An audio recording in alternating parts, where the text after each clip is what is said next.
करते हैं अपना काम आज का। कल हम लोगों ने काफी कुछ चीजें पढ़ ली थी, स्पर्मेटोजेनेसिस पढ़ लिया था, ओजेनेसिस के बारे में थोड़ा सा शुरू किया था, और हमने क्या पढ़ा था, फीमेल रिप्रोडक्टिव सिस्टम के बारे में, हमने भी उसके ऑर्गन थे, एक्सेसरी ऑर्गन थे, प्राइमरी ऑर्गन थे, उनके बारे में हमने डिस्कशन किया था। ठीक है, तो एक बार ये वाला डायग्राम आप देख लीजिए कि जो स्पर्मेटोजेनेसिस हो रहा है, यहाँ पे ध्यान से देखिएगा, जो स्पर्मेटोजेनेसिस हो रहा है एक्चुअल में ये कैसा प्रोसेस है।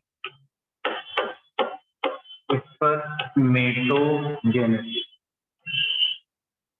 आप लोगों ने जो मियोसिस पढ़ा है, क्या पढ़ा है बेटा आपने, जो मियोसिस पढ़ा है, मियोसिस के दो पार्ट होते हैं, मियोसिस फर्स्ट और मियोसिस सेकंड। ठीक है, मियोसिस फर्स्ट जो था हमारा वो आपका रिडक्शनल डिवीजन था, और मियोसिस सेकंड जो था वो हमारा एक टाइप का इक्वेशनल डिवीजन। ठीक है, तो यहाँ पे आप देखिए कि सवाल आपसे बनेगा मियोसिस फर्स्ट कहाँ पर होता है, मियोसिस सेकंड में होता है। ठीक है, स्पर्मिएशन में क्या डिफरेंस है, स्पर्मियोजेनेसिस में क्या डिफरेंस है, दोनों के बीच में क्या क्या डिफरेंसेस होते हैं, प्राइमरी स्पर्मेटोसाइट क्या है, सेकेंडरी स्पर्मेटोसाइट क्या है। तो ये स्कीमेटिक डायग्राम आपके सामने यहाँ पर बना हुआ है, फ्लो चार्ट बना हुआ है। यहाँ से जो प्रोबेबली जितने भी क्वेश्चंस बनते हैं उनको हम यहाँ पर डिस्कशन थोड़ा सा करेंगे 5 मिनट के अंदर, उसके बाद फीमेल वाले पार्ट पे वापस चलेंगे। तो आप देखिए ये जो स्पर्मेटोगोनियम है, देखिए आप यहाँ पे, ये जो स्पर्मेटोगोनियम है ये प्रीमोर्डियल जर्म सेल से निकलता है। ठीक है, कहाँ से निकलता है बेटा, ये निकलता है आपके प्रीमोर्डियल जर्म सेल। ठीक है, ये प्रीमोर्डियल जर्म सेल से निकला, उसके बाद इस स्पर्मेटोगोनियम का जो प्लॉइडी लेवल होता है वो होता है आपका बेटा डिप्लॉइड होता है, ये 2n होता है। इट मींस यहाँ पर जो नंबर ऑफ क्रोमोसोम्स होते हैं वो कितने होंगे बेटा, 46। उसके बाद क्या होता है, इसके अंदर माइटोसिस होता है और ये कन्वर्ट होता है किसमें, प्राइमरी स्पर्मेटोसाइट में। इसका भी प्लॉइडी लेवल क्या होता है बेटा आपका 2n होता है। अब इस प्राइमरी स्पर्मेटोसाइट में क्या होगा भाई, मियोसिस होगा, और कौन सा मियोसिस होगा, मियोसिस फर्स्ट होगा। उसके बाद यहाँ पर एक सेल था, एक सेल से क्या बन गया बेटा आपका, 2 सेल बन गए, जिसको हम क्या बोल रहे हैं बेटा, सेकेंडरी स्पर्मेटोसाइट कह रहे हैं। प्लॉइडी वाला इन दोनों को क्या हो गया बेटा, हैप्लॉइड हो गया। इसका मतलब ये होगा कि इन दोनों का नंबर ऑफ क्रोमोसोम कितने हैं, एक के अंदर 23 क्रोमोसोम है, इसका मतलब आप कह सकते हैं 22 प्लस एक्स क्रोमोसोम, और इधर क्या हो जाएगा बेटा 22 प्लस वाई क्रोमोसोम। ठीक है, ये चीज हो गई। अब उसके बाद मियोसिस सेकंड होता है, मियोसिस सेकंड होने के बाद जो स्ट्रक्चर हमें दिखाई पड़ता है वैकिंग होने दे स्पर्मेटिड। आपसे सवाल पूछे स्पर्मेटिड का शेप क्या होता है, तो आप जानते हैं स्पर्मेटिड का शेप जो होता है स्फेरिकल होता है, राउंडेड होता है। एनसीईआरटी में कहीं मेंशन नहीं है, but you have to know ये स्पर्मेटिड का जो शेप है वो कैसा है बेटा आपका स्फेरिकल। उसके बाद इसका फर्दर डिफरेंशिएशन होता है, तब ये जो है स्पर्म के फॉर्मेशन में आता है, इसी को हम क्या बोलते हैं बेटा, स्पर्मेटोजोआ। इसको हम बोलते हैं स्पर्मेटोजोआ। इज इट क्लियर, क्या बोलते हैं इसको हम, स्पर्मेटोजोआ है। तो ये इसमें किसका पार्ट था बेटा, ये स्पर्मेटोजेनेसिस का पार्ट था। स्पर्मेटोजेनेसिस कहाँ पर हो रहा है, स्पर्मेटोजेनेसिस हमारा आपके सेमिनिफेरस ट्यूब्यूल्स में हो रहा है। सेमिनिफेरस ट्यूब्यूल्स में जो स्पर्मेटोजेनेसिस हमारा हो रहा है उसके ऊपर हमारा एसएच हार्मोन, साथ ही साथ टेस्टोस्टेरोन हार्मोन और एलएच हार्मोन का जो है साइमल्टेनियस इफेक्ट होता है। और मैंने बताया कि इन सबसे जो इफेक्ट है वो कैसा है, सिनर्जिस्टिक एक्शन वाला इफेक्ट है। ठीक है, तो अगला जो बात हमारी आती है, अगली बात हमारी आती है कि किस तरीके से स्पर्म का स्ट्रक्चर है। ठीक है, स्पर्म के स्ट्रक्चर के बारे में थोड़ा सा हम पढ़ेंगे, ये स्पर्म का स्ट्रक्चर एक्चुअल में है क्या। ठीक, यहाँ पर आप देख रहे हो कि स्पर्म जो होता है ये इस तरीके से फ्लैगेलेटेड स्ट्रक्चर है। इसके 3 मेन पार्ट होते हैं, एक आपका क्या होता है बेटा, हेड हो गया, दूसरा हो गया इसका मिडिल पीस, और तीसरा हो गया इसका टेल। नेक बहुत छोटा सा पार्ट इसका होता है, बहुत ही छोटा सा नेक का पार्ट होता है, और ये एक्रोजोम, न्यूक्लियस, इन सब को मिलाकर के इस हेड के पार्ट को एक नाम से और जानते हैं, और उसको हम बोलते हैं गैलिया कैपिटिस। क्या कहते हैं इसको हम बेटा, इसको हम बोलते हैं गैलिया कैपिटिस, गैलिया कैपिटिस कहते हैं। ठीक है, अगर आपसे पूछ लेता है तो आप इसको याद रखिएगा, अदरवाइज यहाँ पूछेगा नहीं। ठीक, अब ये जो एक्रोजोम पार्ट है, इस एक्रोजोम पार्ट के अंदर आपके हाइड्रोलाइटिक एंजाइम वगैरह ज्यादा पाए जाते हैं, और इनके जो भी एंजाइम्स होते हैं वो सारे के सारे एंजाइम्स आपके लाइसोसोमल एक्टिविटी वाले एंजाइम। ठीक है। और ये जो पार्ट होता है इसका एक्सोसोम पार्ट होता है या हेड पार्ट होता है, ये पूरा का पूरा जो पार्ट होता है गोल्गी बॉडी का डेरिवेटिव है। मैंने सेल बायोलॉजी में आपको याद है कि नहीं? ठीक है, किसका पार्ट है बेटा? गोल्गी का पार्ट है। उसके बाद इसका यहाँ पर पॉइंट देखिएगा, यहाँ पर मेंशन नहीं है, आप ध्यान से देखिए हमारी तरफ कि बेटा इस रीजन पर यहाँ पर एक आपका यहाँ पर ये आपको प्रोक्सिमल सेंट्रियोल दिखाई पड़ता है। ठीक है, यहाँ पर प्रोक्सिमल सेंट्रियोल दिखाई पड़ता है। फिर इस तरफ क्या होता है बेटा?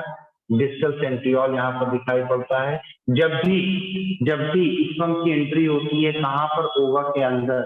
जब फ्यूजन होता है, फर्टिलाइजेशन होता है, तो उस टाइम पर सिर्फ प्रोक्सिमल सेंट्रियोल ही एंटर करता है, डिस्टल सेंट्रियोल एंटर नहीं करेगा।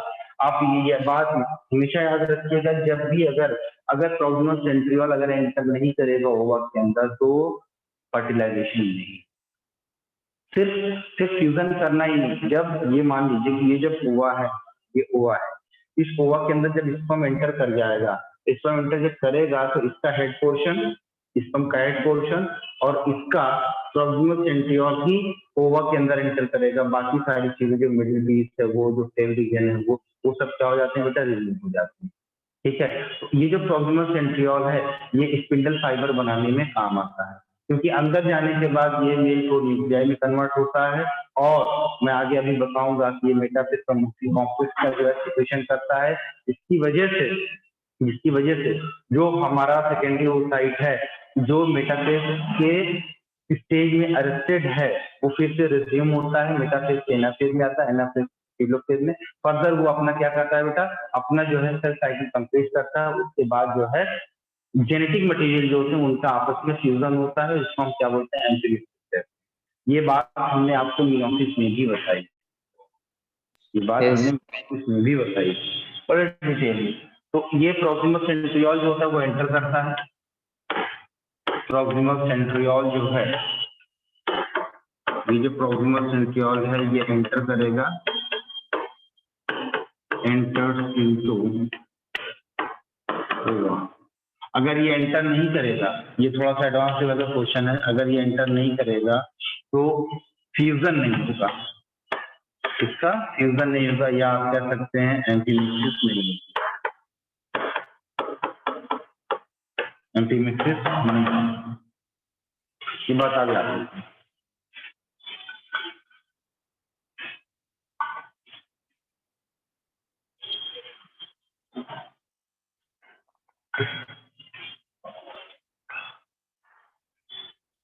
चलिए इसको बना लीजिए।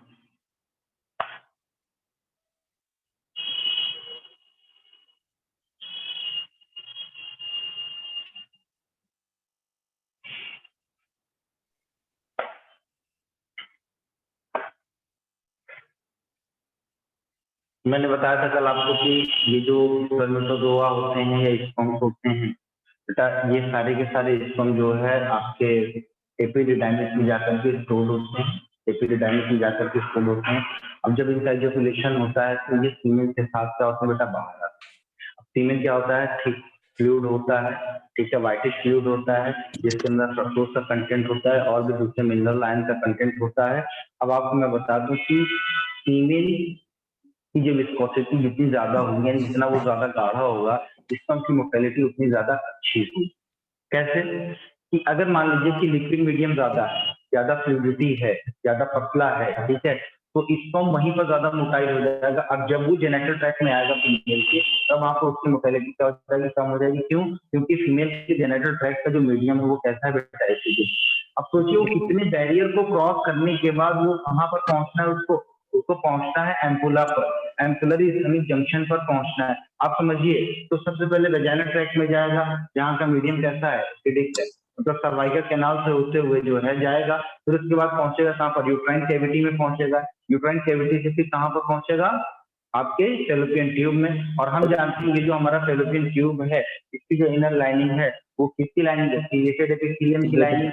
तो बहुत सारे स्पर्म्स ऐसे हैं वो सब सीलिया के अंदर फंस जाएंगे, कुछ ही स्पर्म वहां पर पहुंचेंगे और कोई एक स्पर्म जो है जा करके ओवा को क्या करेगा? फर्टिलाइज करेगा। तो ये जो जर्नी है, स्पर्म की जो जर्नी है, बहुत ही ज्यादा जो है क्रूशियल है, बहुत ज्यादा हार्ड है। ठीक है। तो इसका जो टेल है, इसी टेल की मदद से ये क्या करता है बेटा, स्विम करता है। और इससे स्विम करने में जो एनर्जी खर्च होती है वो कौन प्रोवाइड करवाता है, हमारा माइटोकॉन्ड्रिया प्रोवाइड करवाता है। यहाँ पर मैंने मेंशन किया हुआ है कि energy source for the swimming. तो इसके माइटोकॉन्ड्रिया क्या करवाता है बेटा, माइटोकॉन्ड्रिया स्विमिंग के लिए एनर्जी प्रोवाइड करवाता है, जिसको हमारे स्पर्म, ठीक है। तो ये बात आपको समझ में आ गई है कि यहाँ पर एक्रोसोम पार्ट होता है, इसके अंदर अलग अलग टाइप के एंजाइम्स होते हैं। स्पेशली हाइड्रोनिडेज एंजाइम होता है जो कि आपका लाइसोसोमल एंजाइम है, हाइड्रोलिटिक एंजाइम है। ये जो है एंजाइम है लाइसोसोम का डेरिवेटिव है। और ये जो है हाइलोनिक एसिड जो होता है हमारे ओवा के अंदर, उसको डिसॉल्व करने का काम करता है। इसके साथ साथ और एंजाइम जैसे होते हैं, जोना लाइसिन होता है, मतलब जो ओवा के ऊपर जो लेयर होती है, ओवा के ऊपर जो लेयर होती है, स्पेशली जोना पेलोसिटा की लेयर होती है, उस जोना पेलोसिटा की लेयर को डिसॉल्व करने के लिए जो एंजाइम की रिक्वायरमेंट होती है, वो एंजाइम भी हमारे एक्सोसोमल पार्ट में ही पाया जाता है। और साथ ही साथ जोना पेलोसिटा के बाहर एक और जो है लेयर पाई जाती है ग्रेनुलर टाइप की, उसको हम बोलते हैं कोरोना रेडिएटा। उस कोरोना रेडिएटा को भी डिसॉल्व करने के लिए जो एंजाइम होता है वो भी हमारे एक्सोसोम पार्ट में पाया जाता है, इसको हम बोलते हैं कोरोना पेनिट्रेटिंग एंजाइम। ठीक है, कोरोना वायरस मत कर देना, कोरोना पेनिट्रेटिंग एंजाइम। ठीक है, तो यहाँ पर आपके एक्सोसोम पार्ट में अलग अलग टाइप के एंजाइम पाए जाते हैं। उन एंजाइम को हम यहाँ पर बता देते हैं। स्पेशली जो एंजाइम्स होते हैं बेटा, वो एंजाइम्स आपके हाइड्रोलिटिक एंजाइम्स होते हैं। And all the enzymes are derived from the lysosome. Hydrolytic enzymes होते हैं। और ये हाइड्रोलिटिक एंजाइम कौन कौन से हैं बेटा, एक तो आपका है जोना लाइसिन, एक है आपका जोना लाइसिन, और दूसरा है आपका कोरोना पेनिट्रेटिंग एंजाइम, और क्या है हाइलुरोनिडेज एंजाइम। कौन से एंजाइम में, हाइलुरोनिडेज एंजाइम। ठीक है, यस ये सब आपके एंजाइम, स्पेशली ये सारे एंजाइम्स होते हैं। एंजाइम का नाम यहाँ पर नहीं दिया है ना आपके एनसीईआरटी में, नहीं है ना, बट ये जानना जरूरी है, यहाँ से क्वेश्चन आपका पूछता है। ठीक है,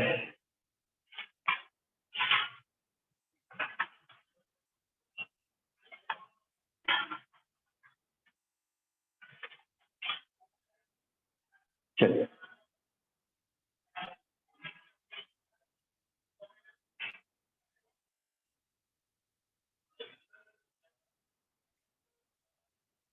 चलिए बेटा, हम बात करते हैं किसकी, ओवरी की बात करते हैं।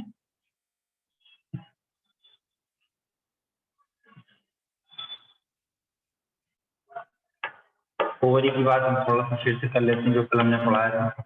सबसे पहली चीज, ओवरी कैसे होती है बेटा, पेयर्ड स्ट्रक्चर है, मैंने बताया था। मैंने कल बताया था कि मान लीजिए ये क्या है आपका, ये फेलोपियन ट्यूब है, और ये फिंगर लाइक जो है हमारी जो इंगली है, ये क्या है, ये फिंगरी है। फिंगरी के बाद जो स्ट्रक्चर आता था, सीक्वेंस याद है आपको, फिंगरी के बाद ये स्ट्रक्चर कौन सा आया, आइए, इनफंडिबुलम। इनफंडिबुलम के बाद क्या है, एंपुला आया। एंपुला के बाद क्या है, स्टमक आया। स्टमक किसके साथ कंटिन्यू कर रहा है, यूट्रस के साथ कंटिन्यू करें, बूम कहते हैं। यूट्रस के बाद कौन सा स्ट्रक्चर है, सर्विक्स आया। सर्विक्स की जो कैविटी होती है उसको हम क्या बोलते हैं, सर्वाइकल कैनाल कहते हैं। सर्वाइकल कैनाल के बाद जो एरिया आता है उसको हम वजाइना कहते हैं। और वजाइना जो है ओपन होता है वजाइनल ओरिफिस से, और ये वही ओरिफिस है जहां से मेंस्ट्रुअल ब्लड जो है वो फ्लो। ठीक है, इसी की बात आपको समझ में आएगी। तो और ये बात हमने बताया था कि इसका फेलोपियन ट्यूब की जो इनर लाइनिंग होती है उसकी बनी हुई होती है बेटा सीलेटेड एपिथेलियम की बनी हुई होती है। और ये सीलिया क्या करता है, ये सीलिया ओवा के मूवमेंट को इनहेंस करता है, ओवा को मूव करवाता है। क्योंकि हम जानते हैं कि अगर हम इस सिमरी को अगर इस तरीके से जो ओवरी के ऊपर इस तरीके से लगा हुआ है, ध्यान से देखिए, ओवरी के ऊपर इस तरीके से लगा हुआ है, तो ओवरी का जो आउटर सरफेस है यहाँ से क्या होता है, ग्रेफिन फॉलिकल जब रप्चर करती है तो ओवा बाहर आता है। और इस ओवा को ये फिमरी क्या करता है, अटैच, ये इसको पकड़ता है। तो आपसे सवाल पूछता है कि आफ्टर ओवुलेशन, जब ओवुलेशन होता है तो जो ओवा है वो सबसे पहले कहाँ पर पहुंचता है, ठीक है, सबसे पहले कहाँ पर पहुंचता है। तो आफ्टर ओवुलेशन द ओवा और the secondary oocyte first reaches into the captured by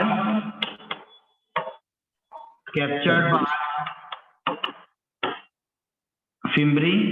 दूसरा ऑप्शन है इनफंडिबुलम, तीसरा ऑप्शन है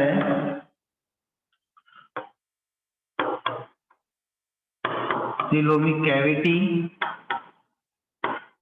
चौथा ऑप्शन है एम्पुला। तो सबसे पहले ओवा जो है वो कहां पर पहुंचता है? Coelomic cavity. Coelomic cavity exactly, शाबाश, ये जवाब इसका सही है, सीलोमिक कैविटी। क्यों? क्योंकि ये ओवरी हमारी, ये ओवरी है, इसके ऊपर ये सिंगल लाइन प्रोजेक्शन से लगे हुए हैं। तो क्या होगा बेटा कि ये इसके साथ चिपका हुआ थोड़ी है, इसके साथ अटैच थोड़ी है, इसके ऊपर ऐसे लगा हुआ है। और यहाँ पर इस रीजन पर, ये इस रीजन पर क्या होता है बेटा, छोटा सा होल होता है जिसको हम क्या बोलते हैं, ऑस्टिया गैप। क्या बोलेंगे यहाँ पर? Ostia gap. तो यहाँ से जैसे ये निकलेगा, ये बीच का जो एरिया खाली दिख रहा है, that is the coelomic cavity.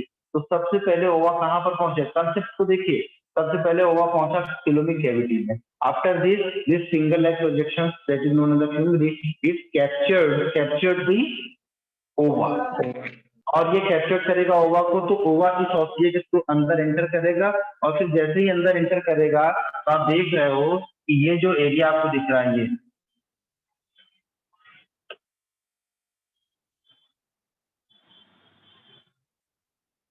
ये जो देख रहे हो आप,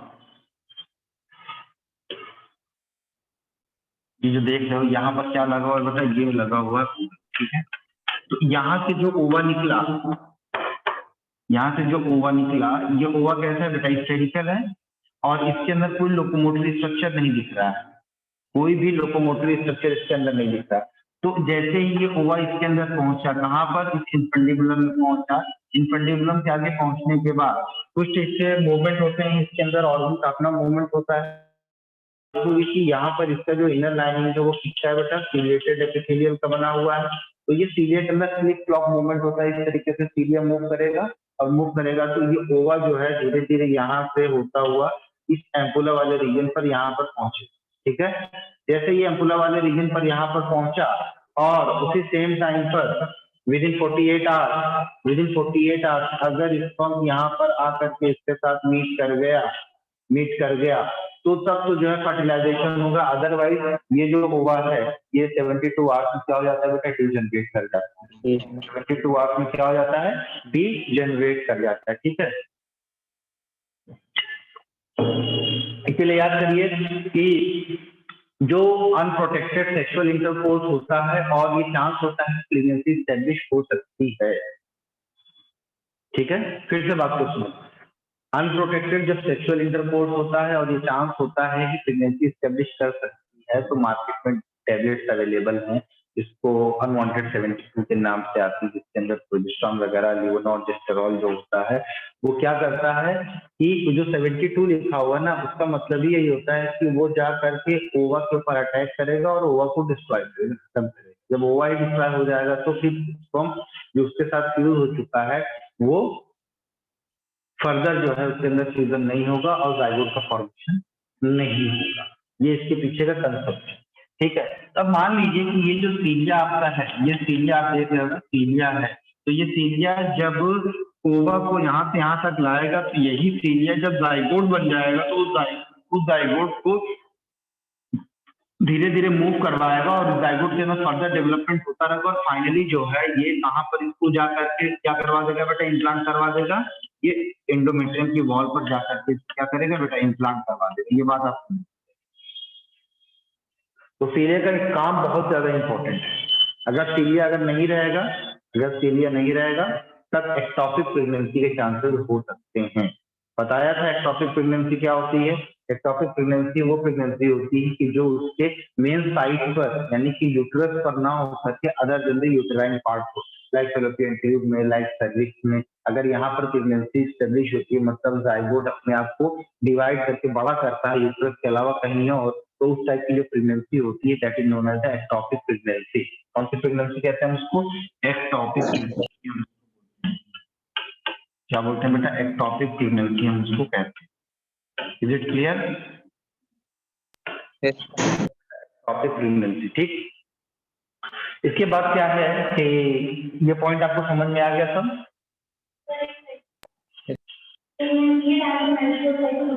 हाँ अभी सब पढ़ाऊंगा, सब पढ़ाएंगे, ठीक है सब पढ़ाएंगे। चलिए मैंने बताया कि इसे क्योंकि इन बच्चों को मैंने एंडोक्राइन सिस्टम बहुत अच्छे से पढ़ाया है, इसलिए इनको चमक रहा है।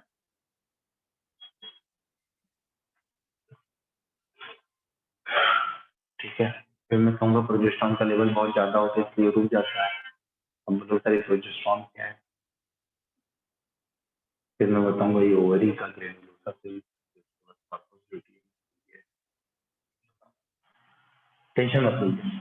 ओवरी की बात करते हैं बेटा, ये जो ओवरी हमारा है ये आपका एलमंड शेप, कैसा शेप है बेटा इसका, एलमंड शेप, बादाम की जैसा है ये एलमंड शेप है, ठीक है। ये कैसा है बेटा, ये पेयर्ड है, मैंने बताया था आपको, और ये पेयर्ड होने के साथ साथ ये आपका प्राइमरी सेक्स ऑर्गन है, किसका, फीमेल का प्राइमरी सेक्स ऑर्गन है, बिकॉज ये क्या बनाते हैं बेटा, गैमीट बनाते हैं, और इस गैमीट को हम क्या बोलते हैं बेटा, ओवा कहते हैं, और ये सिक्रीट करते हैं main female sex hormone that is known as the estrogen, and this estrogen is a steroid in nature. कैसा है ये, स्टेरॉइड इन नेचर होता है, ये बात आपको मालूम है, ठीक है। तो शुरुआत में जो ओवरी का जो सरफेस होता है वो कैसा होता है, स्मूथ होता है, लेकिन रेगुलर बेसिस पर हर महीने जो मेंस्ट्रुअल साइकिल होती है, मेंस्ट्रुअल साइकिल होने की वजह से जो ग्रेफिन फॉलिकल का फॉर्मेशन होता है और फिर उसका रप्चरेंस होता है और फिर ओवा बाहर निकलता है, ये रेगुलर इंटरवल पर जो ये काम हो रहा होता है उसकी वजह से जो ओवरी का सरफेस होता है वो कैसा हो जाता है बेटा, रफ सा दिखाई पड़ना शुरू हो जाता है। लेकिन शुरुआत में बिफोर द प्यूबर्टी, प्यूबर्टी से पहले तक या एट द प्यूबर्टी या बिफोर द मेनार्ची, यानी पहला जो मेंस्ट्रुअल होता है उसको मेनार्ची कहते हैं, तो मेनार्ची तक जो ओवरी का सरफेस है वो कैसा है, लगभग स्मूथ आपको दिखाई पड़ता है, लेकिन इसके बाद कैसा हो जाता है बेटा, ये रफ हो जाता है, क्योंकि इरेगुलर जो है क्या होता है बेटा, या रिपीटेड ओवुलेशन होता है उसकी वजह से। ठीक, ओवरी की बात अगर हम यहाँ पर आपको बताएं कि बेटा ये जो ओवरी है, ओवरी के डायग्राम को अगर हम थोड़ा सा जो है अगर देखेंगे, इसके दो पार्ट आपको दिखाई पड़ते हैं, ये जो दो पार्ट आपको दिखाई पड़ रहा है ये आपको दो पार्ट दिखाई पड़ता है, ठीक है। बाहर की तरफ कौन सा रीजन होता है बेटा, कॉर्टेक्स होता है, अंदर की तरफ जो रीजन होता है उसको क्या बोलते हैं, मेडुला, ठीक है। बाहर की तरफ कौन सा रीजन होता है बेटा, कॉर्टेक्स होता है, अंदर की तरफ जो होता है उसको हम मेडुला कहते हैं। जो कॉर्टेक्स होता है उसके अंदर की जो कैविटी होती है उसको हम बोलते हैं बेटा स्ट्रोमा, क्या कहते हैं उसको हम, स्ट्रोमा। ये देखो ये क्या है, यहाँ पर है स्ट्रोमा, और अंदर की तरफ ये जो एरिया रहेगा उसको हम क्या बोलेंगे बेटा, मेडुला। तो ये जो ओवेरियन साइकिल हमारी चलती है, ये प्रीमोर्डियल फॉलिकल से लेकर के primary follicle, secondary follicle, Graafian tertiary follicle, Graafian follicle, फिर इसका रप्चरेंस होना, फिर इसका कॉर्पस लुटियम में बदलना, कॉर्पस लुटियम का फिर वापस से जुड़ जा करके कॉर्पस सर्विकांस में कन्वर्ट होना, ये जितनी भी ओवेरियन साइकिल चलती है, अभी मैं इसको डिटेल में बताऊंगा, ये जितनी भी ओवेरियन साइकिल चलती है ये ओवरी के कहाँ पर होती है बेटा, इसके कॉर्टिकल रीजन में होती है, इसके स्ट्रोमा में होती है, ठीक है। कहाँ पर होती है, इसके स्ट्रोमा में होती है।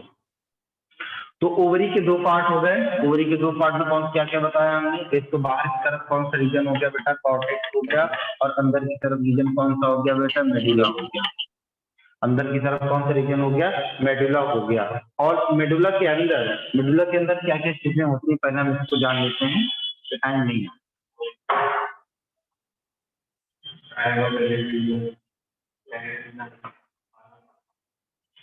वो कहाँ रहेगा,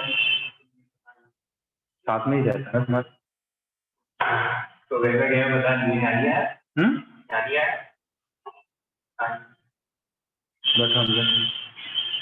फोन करके पूछो उससे कहाँ है। ये जो मेडुला है बेटा, देखिए ये जो मेडुला है, यहाँ पर मैं बता देता हूँ, ज्यादा दूर जाने की जरूरत नहीं है। ये जो मेडुला है बेटा, इस मेडुला के अंदर ब्लड वेसल्स पाए जाते हैं, इस मेडुला के अंदर नर्व पाए जाते हैं, इस मेडुला के अंदर ही लिम्फेटिक पाया जाता है, इस मेडुला के अंदर लूज कनेक्टिव टिश्यू पाया जाता है। तो मैंने बताया कि ये जो ओवरी है हमारी बेटा, ये जो ओवरी है, ओवरी के दो पार्ट होते हैं, बाहर की तरफ क्या होता है बेटा, बाहर की तरफ होता है कॉर्टेक्स, ठीक है, बाहर की तरफ क्या होगा, कॉर्टेक्स होगा, अंदर की तरफ होगा मेडुला, और ये मेडुला के अंदर क्या क्या होगा बेटा, मेडुला के अंदर होगा लूज कनेक्टिव टिश्यू होगा, मेडुला के अंदर लिम्फेटिक्स होंगे, ठीक है। इसी मेडुला के अंदर आपके नर्व की सप्लाई होगी, इसी मेडुला के अंदर आपके क्या होंगे बेटा, ब्लड वेसल्स होंगे। ये सारी चीजें कहाँ पर होंगी, मेडुला के रीजन में होंगी। जैसे ये अच्छा, ये जो मीजोवेरियम लिखा हुआ है ये ब्रॉड लिगामेंट है, ठीक है। ब्रॉड लिगामेंट को मीजोवेरियम भी कहते हैं। ध्यान से देखिए, ये जो रीजन अंदर वाला है ये मेडुलरी रीजन है, और इस मेडुलरी रीजन में आप क्या देखने को मिल रहा है बेटा, ये ब्लड वेसल्स देखने को मिल रहा है, ठीक है। आर्टरी दिखेगी, ब्लड वेसल्स दिखेंगे, ठीक है। और साथ ही साथ ये कनेक्टिव टिश्यूज वगैरह यहाँ पर बहुत ज्यादा प्रोमिनेंट करके दिखाया नहीं है, लेकिन फिर भी आप समझिए कि ये सारी चीजें इसके मेडुला के रीजन में होंगी। और जो कॉर्टेक्स का रीजन है भाई, जो हमारा कॉर्टेक्स का रीजन है, इस कॉर्टेक्स के रीजन में स्पेशली इसकी जो कैविटी होगी उसको हम क्या बोलेंगे बेटा, स्टोमा कहेंगे। और इसी स्टोमा के अंदर जो ओवेरियन फॉलिकल होती है, ओवेरियन फॉलिकल जो होती है, इस ओवेरियन फॉलिकल का डेवलपमेंट होता है। और ओवेरियन फॉलिकल के डेवलपमेंट के प्रोसेस को हम बोलते हैं फॉलिक्यूलोजेनेसिस। क्या बोलते हैं इसको हम, फॉलिक्यूलोजेनेसिस। ओवेरियन फॉलिकल के डेवलपमेंट को क्या बोलेंगे, फॉलिक्यूलोजेनेसिस। लेकिन ओवा के डेवलपमेंट को क्या बोलेंगे, ओवा की फॉर्मेशन को क्या बोलेंगे, oogenesis। There is a very little difference, ठीक है। oogenesis क्या है, डेवलपमेंट ऑफ द ओवा, और फॉलिक्यूलोजेनेसिस क्या है, डेवलपमेंट ऑफ द फॉलिकल, ठीक है। अभी मैं आपको बताऊंगा कि दोनों चीजें कैसे होती हैं,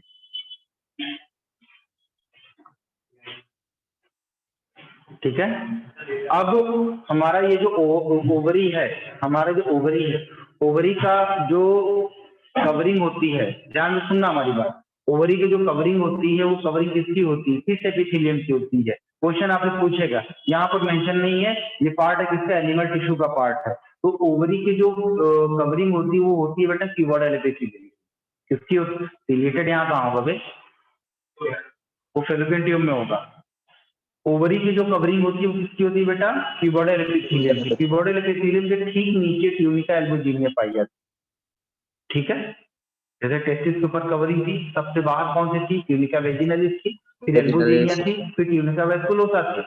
वैसे यहाँ पर क्या है कि बाहर की तरफ जो कवरिंग है that is a cuboidal epithelium, उसके नीचे आपको ट्यूनिका एल्बुजिनिया पाया जाएगा। लेकिन यहाँ पर हम फोकस कर रहे हैं क्यूबॉइडल एपिथेलियम पर। इसी क्यूबॉइडल एपिथेलियम में आपको मिलेगा क्या, जर्मिनल एपिथेलियम, जिससे क्या डिराइव होता है, प्रीमोर्डियल जर्म सेल।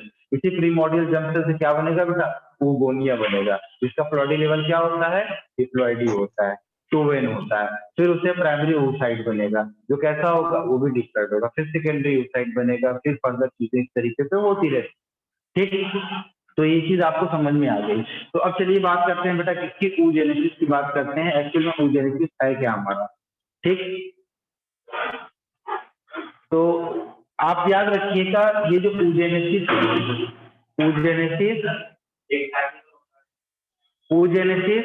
फॉलिक्यूलोजेनेसिस, ध्यान से सुनो, oogenesis, फॉलिक्यूलोजेनेसिस और आपका मेंस्ट्रुअल साइकिल, ये सब आपस में रिलेट है, ये सब आपस में रिलेटेड। लेकिन जब भी हम कभी oogenesis की बात करते हैं बेटा, oogenesis बिफोर बर्थ शुरू हो जाता है। जैसा कि मैंने कहा कि हमारा वजूद, हमारा एग्जिस्टेंस तब हुआ था जब हमारी माँ हमारी नानी के गर्भ में थी। ये कंसेप्ट मैंने बताया था कैसे, yes उसके पीछे की वजह मैंने बताई थी कि जो oogenesis होती yes है वो स्टार्ट हो जाती है at the beginning of the embryonic development at the time of 10th of week। जब प्रेगनेंसी 10 हफ्ते की हो जाती है,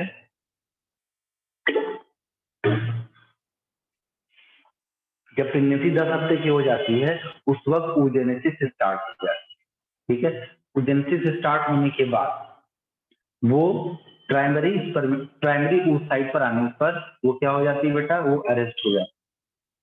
क्या हो जाती है, वो अरेस्ट हो जाती है। किस स्टेज पर अरेस्ट होगी, मियोसिस से डिप्लोटिन स्टेज पर, ठीक है। एक सज्जन थे वो पैकाइटिन बता रहे थे, एक सज्जन थे पैकाइटिन बता रहे थे, और एक सज्जन थे लेप्टिन बता रहे थे।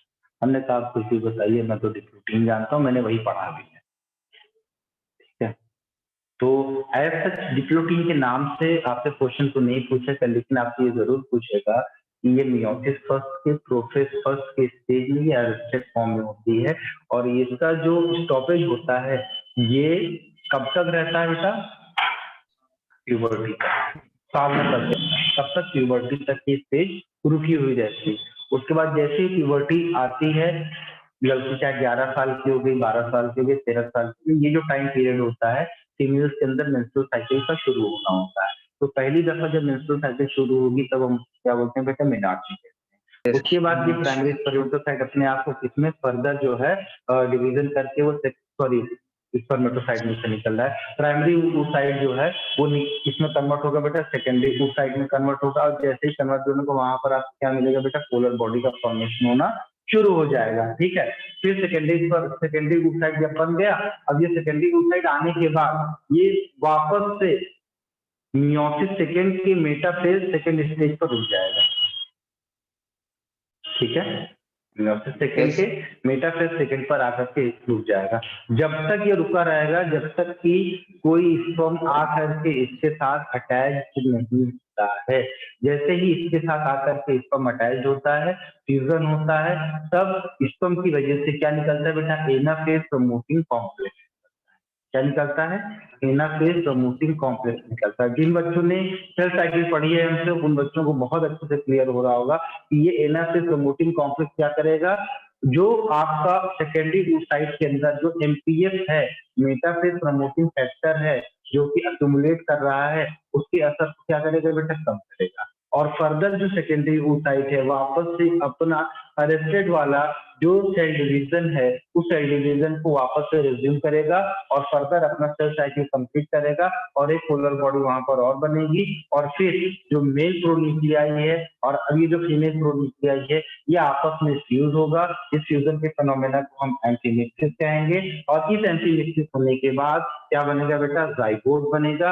अब ये जाइगोट जो है डिप्लॉयड स्ट्रक्चर है। अब इस जाइगोट के चारों तरफ आपको एक लेयर पाई जाएगी जिसको हम बोलते हैं जोना पेलुसिडा और ये जोना पेलुसिडा की लेयर तब तक इंटैक्ट रहेगी जब तक आपका ब्लास्टोसिस्ट निकल करके आपकी यूट्राइन कैविटी में नहीं आता है। आपसे सवाल पूछा जाता है कि क्यों ब्लास्टोसिस्ट सिर्फ और सिर्फ आकर के यूट्राइन कैविटी के एंडोमेट्रियम वॉल पर ही आकर के इम्प्लांट होता है? उसके पीछे की वजह यही है कि इसके ऊपर इंटैक्ट रहता है क्या? जोना पेलुसिडा की लेयर इंटैक्ट रहती है, इसीलिए ये यूट्राइन कैविटी के अलावा कहीं और जो है जाकर के अटैच नहीं होता, क्योंकि जैसे यूट्राइन कैविटी में हमारा ये ब्लास्टोसिस्ट पहुंचता है वैसे ही ये क्या होता है? जोना हैचिंग होती है। मैं पढ़ाऊंगा आगे क्या होती है बेटा? जोना हैचिंग होती है। उस जोना हैचिंग में क्या होता है? जोना पेलुसिडा की लेयर किसी एक जगह से ब्रेक करेगी और उसके अंदर से क्या होता है? ब्लास्टोसिस्ट निकलेगा और ब्लास्टोसिस्ट निकलने के बाद जा करके एंडोमेट्रियम की वॉल पर इम्प्लांट कर जाएगा और फिर वहां पर सिंगल लाइफ प्रोजेक्शन बनना धीरे धीरे शुरू होंगे। रेस्टोरेशन का प्रोसेस होगा और जो है क्या बनेगा? कोरियोनिपिलाई बनेगी, प्लेसेंटा बनेगा और फिर वहां पर फर्दर डेवलपमेंट होगा। अगर आपने थॉरोली पढ़ा है तो मैंने आपको oogenesis से स्टार्ट किया, कहां तक लेकर के गए हैं? इम्प्लांटेशन तक ले गए हैं। ठीक है, तो इस चीज को ऐसे समझिए आप। आगे मैं बताऊं आपको कि ये बताएंगे हम आपको कि oogenesis एक्चुअल में है क्या। देखिए सर,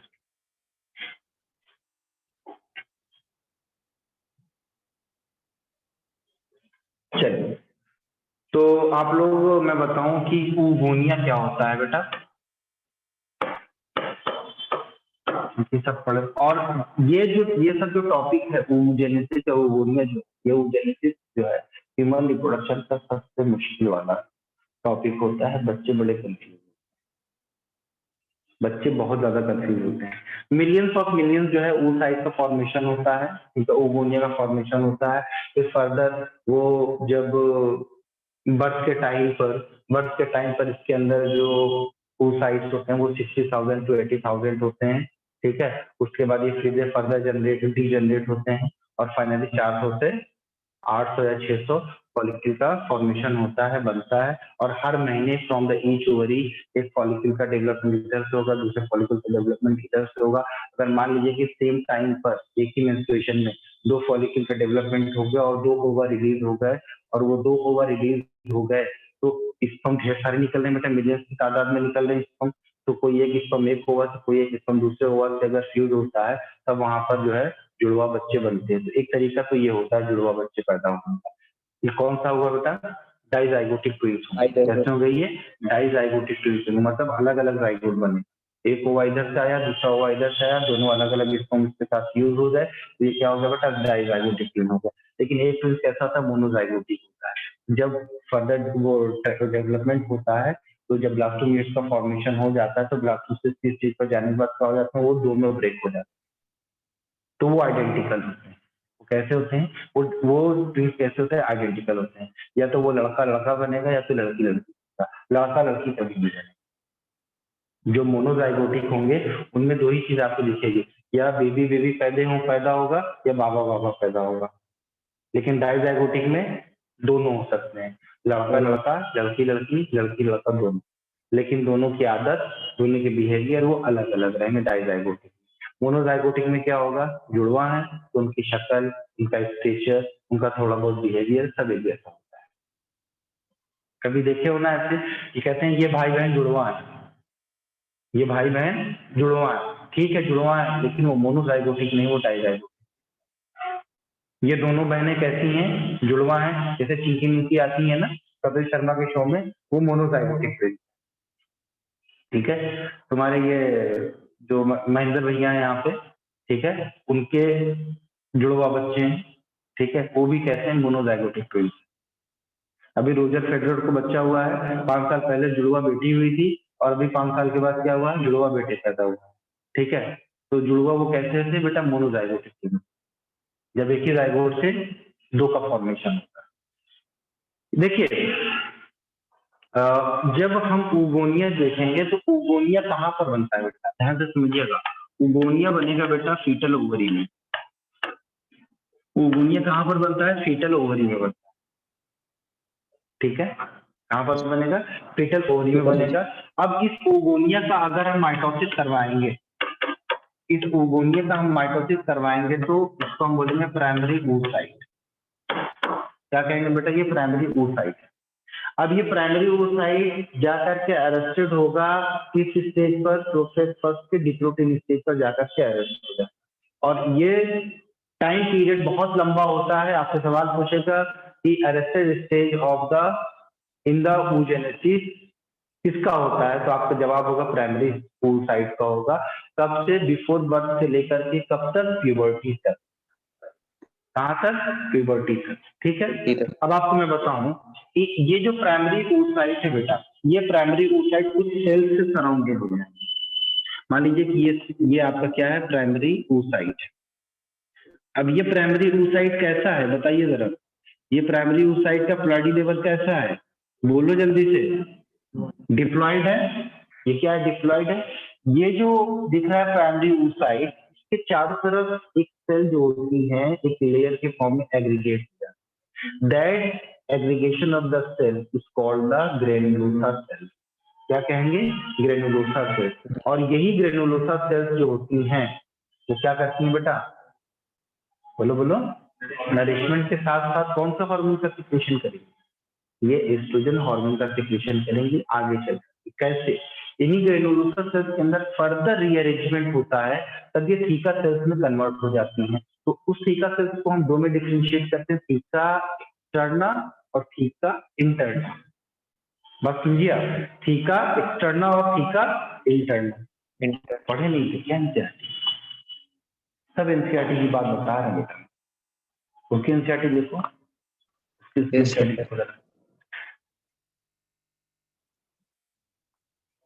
सब वही पढ़ाया ना हमने। ठीक है, जो बातें एनसीईआरटी के बाहर की मैं बता रहा हूँ। तो ये जो प्राइमरी oocyte है बेटा, primary oocyte surrounded by the granulosa cell. इसके चारों तरफ मैं बता दूं इस तरीके से ग्रेनुलोसा सेल्स क्या करती है बेटा? सराउंड कर देंगे। तो अब ये जो ग्रेनुलोसा सेल सराउंड कर गई, ध्यान से समझिएगा, ये क्या है बेटा? ये है हमारा ग्रेनुलोसा सेल।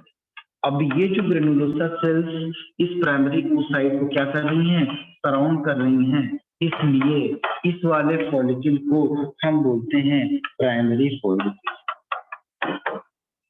सवाल बनेगा कि प्राइमरी फॉलिकल में कौन सा oocyte होगा? तो आपका जवाब होगा कौन सा? Primary oocyte।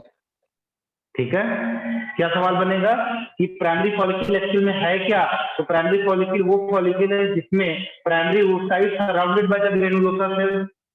बात को बदल करके पूछ लिया। ठीक, उसके बाद ये प्राइमरी फॉलिकल क्या होता है बेटा? बर्थ टू प्यूबर्टी ये बना हुआ रहता है, लेकिन उसके बाद ये डिजनरेट करेगा। डिजनरेट करने के बाद प्राइमरी फॉलिकल हर एक ओवरी के अंदर डिस्ट्रीब्यूट हो जाएगा। हर एक ओवरी के अंदर 60,000 to 80,000, इस ओवरी में 60,000 to 80,000, दोनों ओवरी में ये क्या रहेगा बेटा? लेफ्ट रहेगा। और इसके अंदर फर्दर जो है डेवलपमेंट होगा और ग्रेनुलोसा सेल्स अपने आप को रीअरेंज करेगी, और रीअरेंज करने के बाद ये किसमें कन्वर्ट हो जाएगी बेटा? सेकेंडरी फॉलिकल में कन्वर्ट हो जाएगी। ठीक है, अब जब ये सेकेंडरी फॉलिकल में कन्वर्ट होगी, जब ये सेकेंडरी फॉलिकल में कन्वर्ट होगी, तो ये जो ग्रेनुलोसा सेल्स हैं हमारी, ये ग्रेनुलोसा सेल्स आगे जा करके और रीअरेंजमेंट में बाहर की तरफ बनाएगी थीका एक्सटर्ना, और अंदर की तरफ क्या बनाएगी बेटा? Theca interna. क्या बनाएगी बेटा? थीका एक्सटर्ना और थीका इंटरना। और ये जो थीका एक्सटर्ना और थीका इंटरना होती है, इसमें से मैं आपको बता दूं कि जो थीका, एक थीकल ग्लैंड बोलेंगे या थीकल सेल्स बोलेंगे, वो थीकल सेल्स कौन सी होती है जरा बताइए हमें, जो कि क्या रिलीज करती है बेटा? एस्ट्रोजन का सिक्रेशन करती है। और वो कौन सी होती है? थीका एक्सटर्ना या थीका इंटरना? बताइए। Theca interna. ठीक है, थीकल सेल्स जो होती हैं सेकेंडरी फॉलिकल में थीका एक्सटर्ना और थीका इंटरना होती हैं। ठीक है, तो अब ये जो सेकेंडरी फॉलिकल बनी बेटा, ये जो सेकेंडरी फॉलिकल बनी, ये सेकेंडरी फॉलिकल फिर फर्दर कन्वर्ट होती है किसमें बेटा? टर्शियरी फॉलिकल में कन्वर्ट होती है। टर्शियरी फॉलिकल में कन्वर्ट होती है। अब इसको यहाँ पर देखिए, ये देखिए, बात समझिए। इस जगह पर आप देखिए, ये प्रीमोडियल फॉलिकल है, दिख रहा है? ये प्रीमोडियल फॉलिकल है। फिर क्या बना बेटा? प्राइमरी फॉलिकल बना। प्राइमरी फॉलिकल के बाद क्या बना बेटा? ये जो दिख रहा है सेकेंडरी फॉलिकल बना, क्योंकि यहाँ पर इसका ग्रोथ हो रहा है। और सेकेंडरी फॉलिकल बना, उसके बाद theca externa, theca interna.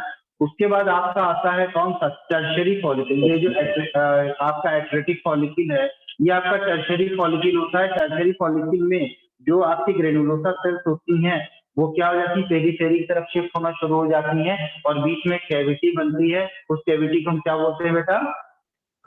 Antrum कहते हैं। ठीक है, क्या बोलते हैं उसको? हम एंट्रम कहते हैं। और इस एंट्रम के अंदर फ्लूइड भरा होता है। ठीक है, इसको हम एंट्रल फ्लूइड कहते हैं। फिर उसके बाद ये टर्शियरी फॉलिकल फर्दर बाद में कन्वर्ट हो जाती है किसमें बेटा? ग्राफियन फॉलिकल में कन्वर्ट हो जाती है। ठीक है, अब ये जो यहाँ पर लिखा हुआ स्ट्रेडियोल लिखा हुआ है, एक्चुअल में किससे निकल रहा होता है बेटा? थीका एक्सटर्ना से निकल रहा होता है। उसके बाद ये ग्राफियन फॉलिकल रप्चर करता है under the influence of luteinising hormone, और इस प्रोसेस को हम ओवुलेशन कहते हैं। इस ओवुलेशन के बाद ये जो ग्राफियन फॉलिकल है, इसका जो रिमेनिंग पार्ट होता है वो किसमें कन्वर्ट हो जाता है बेटा? वो कन्वर्ट हो जाता है कॉर्पस ल्यूटियम में। और ये कॉर्पस ल्यूटियम बहुत ही हाई अमाउंट में प्रोजेस्टेरोन हार्मोन का सिक्रेशन करता है। ठीक है, बहुत ही हाई अमाउंट में प्रोजेस्टेरोन का सिक्रेशन करता है। ठीक है, थीका एक्सटर्ना नहीं सिक्रेट करता यार, मैं कंफ्यूज था। थीका इंटरना सिक्रेट करता है। एस्ट्रोजन जो होता है वो थीका इंटरना सिक्रेट करता है, इसीलिए मुझको थीका उल्लंघन करता है। मैं अपनी बात को करेक्ट करता हूँ। ठीक है, तो आगे देखिए आपको क्या हो रहा है। ये चीज समझ में आई? अब आगे पॉइंट में बढ़ाता हूँ। इंपॉर्टेंट पॉइंट लिखिएगा, एक इंपॉर्टेंट पॉइंट लिखिएगा कि primary oocyte complete its first meiotic division. Primary oocyte complete its first meiotic division in tertiary follicle. तो सवाल हमारा क्या बन गया कि जो हमारा टर्शियरी फॉलिकल बनता है, उसके अंदर जो oocyte है वो किस स्टेज में है? वो प्राइमरी स्टेज में है। और उसका जो प्लॉइडी होगा लेवल, वो कौन सा होगा बेटा? डिप्लॉइड होगा। एनसीईआरटी की लाइन है, थोड़ा सा गहराई में जाएंगे आपको पता चल जाएगा।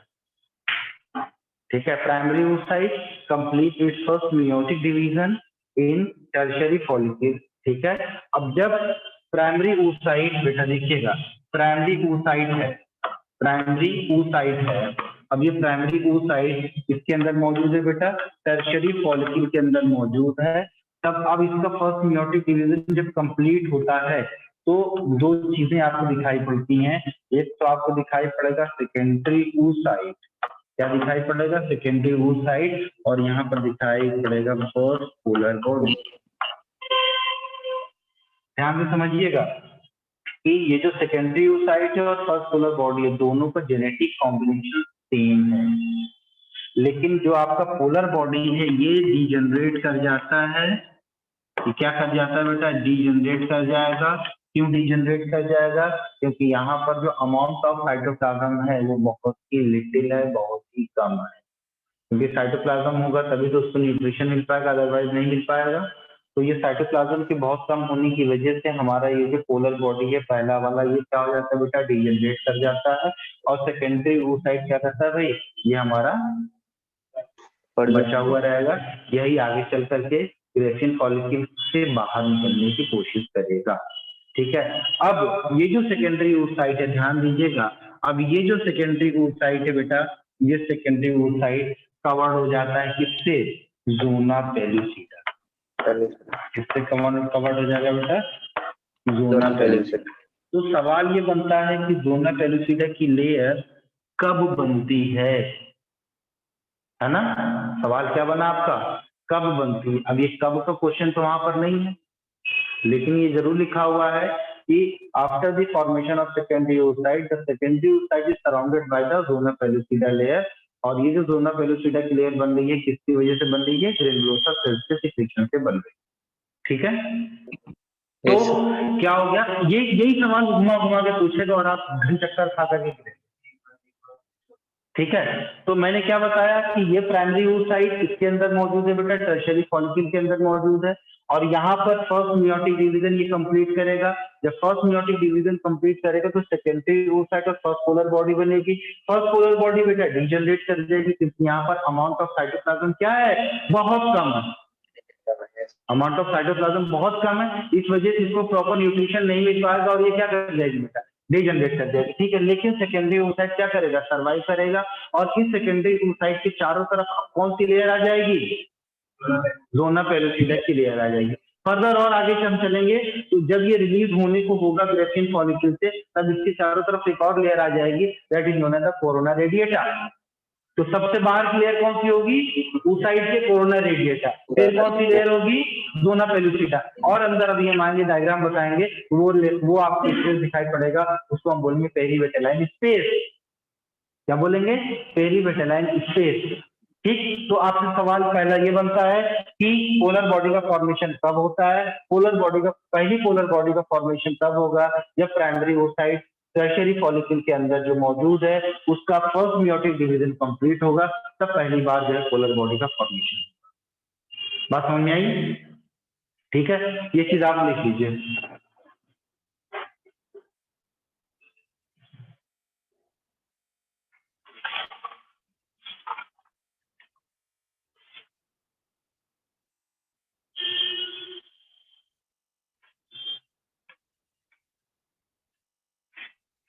अगर हम आपसे बोल रहे हैं कि डिफाइन करिए इस पर वो oogenesis को, तो आप क्या बोलेंगे, इसका डेफिनेशन ये हो सकता है कि the process of maturation the process of maturation and differentiation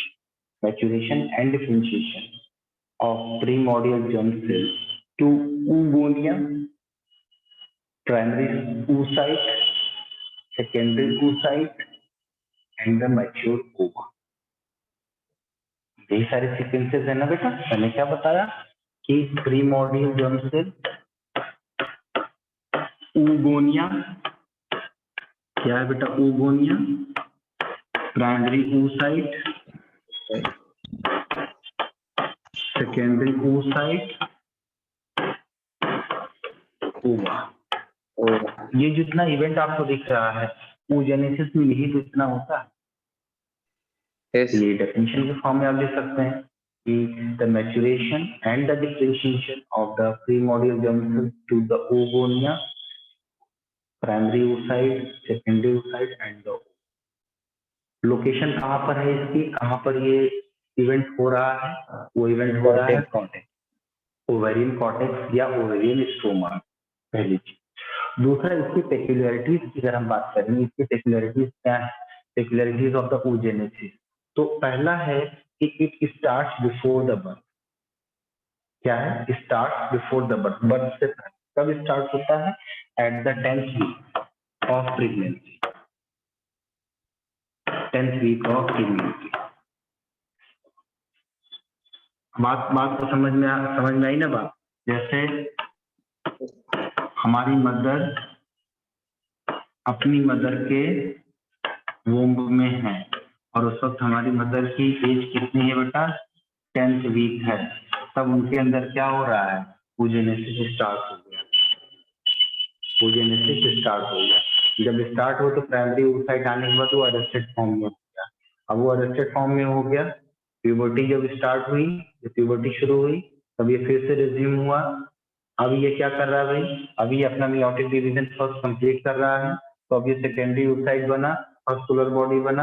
अब सेकेंडरी oocyte क्या करेगा, ग्रेफिन फॉलिकल के अंदर आएगा। अब ग्रेफिन फॉलिकल पहली बार जब मेंस्ट्रुएशन हो रहा है, मीनाक्षी हो रही है, तो क्या हो रहा है, वो रिलीज कर रहा है।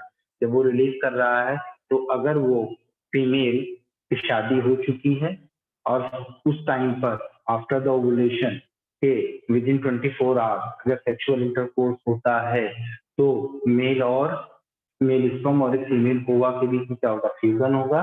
तो क्या बनेगा बेटा, गैमीट बने, वो बनेगा, जाइगोट बनेगा, फिर फर्दर डेवलपमेंट होगा, वो से चाहे बेबी बने चाहे बाबा बने। ठीक है, तो आपको बात समझ में आई कि जिस ओवा पे हमारा आपका नाम लिखा है वो कब बनना शुरू हुआ, वो में 10th। जब हमारी माँ नानी के पेट में थी। ये तो बात निकल करके आई ना। उसके बाद क्या Yes. हुआ कि हमारा जो बच्चा पैदा होने वाला है उसका भी वैसे प्रोसेस है, सेम ऐसे ही चलता है। ठीक है, तो अभी तक तो क्वेश्चन नहीं पूछा है, बट क्या है, मोस्ट प्रोबेबली हो सकता है आपको कुछ रैंक बढ़ाने वाले क्वेश्चन है। ये सब घुमाएगा ना, घुमा के बिफोर बर्थ यहाँ पर कर दिया है, नाना नानी को इंक्लूड कर दिया बीच में। आप बोलोगे अरे ये तो रिप्रोडक्शन का टॉपिक ही नहीं है, ये तो रीजनिंग वाला टॉपिक बना दिया है, ब्लड रिलेशन पूछ रहा है आप। नहीं, ब्लड रिलेशन नहीं है यहाँ पर। ठीक है, स्टॉप कब कर जाता है बेटा, मिडिल से लेकर के बर्थ से लेकर के प्यूबर्टी तक ये स्टॉप रहता है। रीस्टार्ट कब होता है, रीस्टार्ट होगा ये 11 to 13 ईयर्स पे रीस्टार्ट होगा। और कब तक कंटिन्यू रहेगा, जब तक मेनोपॉज नहीं आ जाता। मीनो मतलब क्या होता है, मेंस्ट्रुअल साइकिल। पॉज का बटन होता है ना, पॉज, आप रिमोट का पॉज बटन यूज करते हैं, पॉज का मतलब होता है stop. Menopause, menstrual cycle pause हो जा रही है ना। जैसे Yes. एक आदमी रिवाइंड मोड पर देख रहा था क्रिकेट, कह रहा है मैंने स्टीव स्मिथ को छक्का मारने ही नहीं दिया। बोले कैसे, बोले जब छक्का मारने जाता तो मैं पॉज कर देता, आज तक सिर्फ नहीं मार पाया। तो बेटा वही पॉज वाला बटन है। ठीक है, बच्चे कमाए, टेस्ट अच्छा जाएगा तुम लोग का।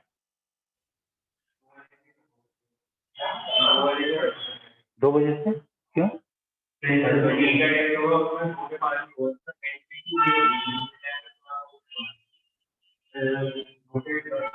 वाला दे लो, ये वाला दे लो, अगली दफा से टेस्ट जो होगा वो संडे को, तो उसमें 2 से 5 ही रखूंगा, सुबह में पढ़ाऊंगा। ठीक है, मेंटेलिटी तुम लोग भी जैसे चाहो वैसे बनाए, बट हमें चाहिए सिलेक्शन। एनी हाउ, प्रोसेसेस क्या क्या हो सकते हैं, mitosis, meiosis, growth of follicle and differentiation of the follicle, ये इसके प्रोसेसेस। ठीक है, तो शुरू में तुम लोग नहीं थे, मैंने एक चीज बताई थी कि स्पर्मेटिड और स्पर्मेटोजोआ में क्या डिफरेंस था। Spermatid embryo एक मिनट सिद्धांत, हाँ बोलो।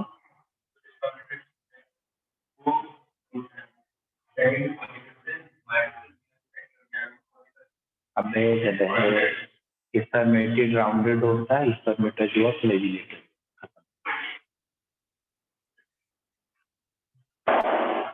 नहीं होता, यही तो होता है। ठीक है,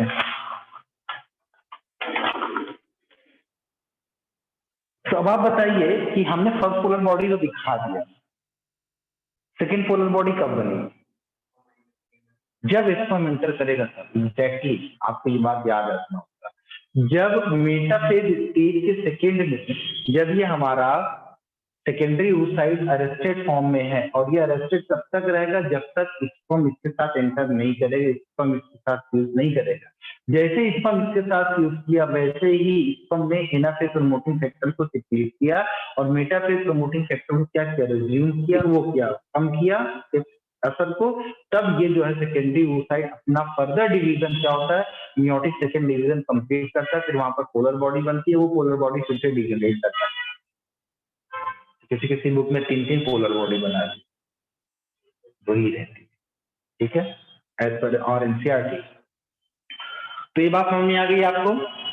तो यहाँ पर फॉलिकल की बात करते हैं, तो जो एंट्रम का फॉर्मेशन है हमारे, जो एंट्रम का फॉर्मेशन है बेटा, ये एंट्रम हमारा बनता कब है? ये एंट्रम हमारा बनता है टर्शियरी फॉलिकल, टर्शियरी फॉलिकल के अंदर एंट्रम बनता है, ठीक है, टर्शियरी फॉलिकल के अंदर हमारा एंट्रम बनता है।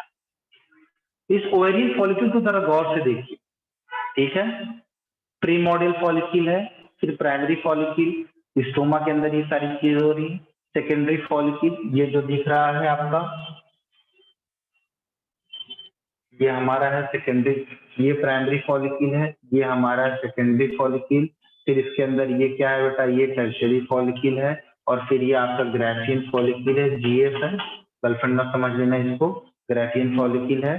फिर ये ग्राफियन फॉलिकल क्या कर रहा है बेटा, रप्चर कर रहा है, रप्चर करने के बाद ये ओवर रिलीज हुआ, कौन से फॉर्म में रिलीज हुआ बेटा, ये सेकेंडरी oocyte के फॉर्म में रिलीज हुआ है। और अभी भी आप समझिए इसके अंदर का जो अरेस्टेड फॉर्म है मेटाफेज स्टेज है, अभी भी वो ऐसा ही है, अभी भी वैसा है। अगर स्पर्म नहीं आएगा तो ये इसी स्टेज में क्या हो जाएगा, डिजनरेट कर जाएगा, खत्म हो जाएगा, ठीक है।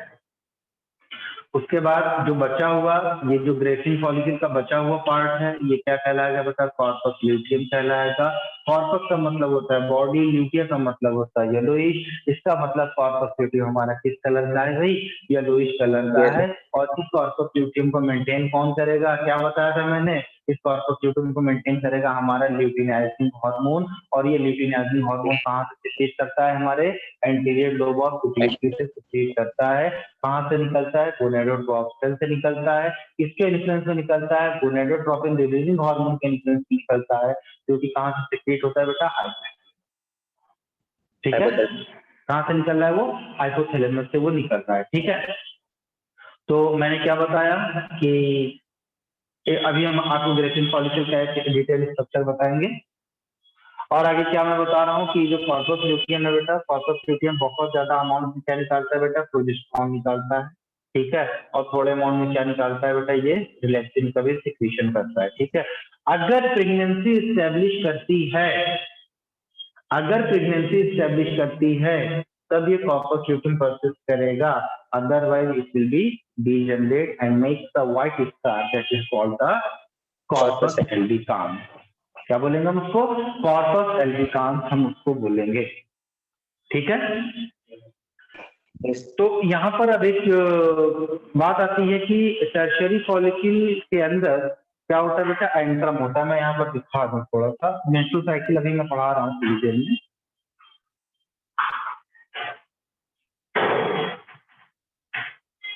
ये देखिए, ये ग्रेफिन फॉलिकल का स्ट्रक्चर है, ध्यान से देखिए, ये क्या है बेटा, ग्रेफिन फॉलिकल का स्ट्रक्चर। तो इस ग्रेफिन फॉलिकल के स्ट्रक्चर में ये जो लेयर आप देख रहे हो, ये वाली, ये पूरा लेयर जो आप देख रहे हो, ये जो लेयर है, ये है लेयर कौन सी बेटा, ग्रेन्युलोसा सेल्स की।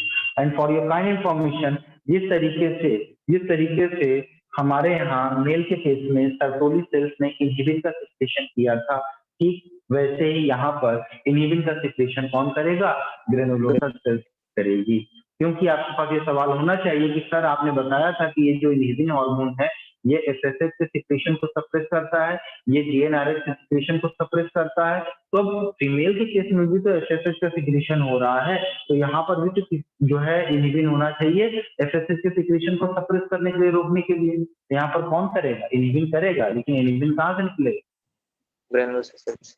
यहाँ तो सटोरी सेल नहीं है, तो कौन निकल रहा है? कौन निकालेगा? ग्रेनुलोसा सेल्स ने सिक्रेट किया। ठीक है,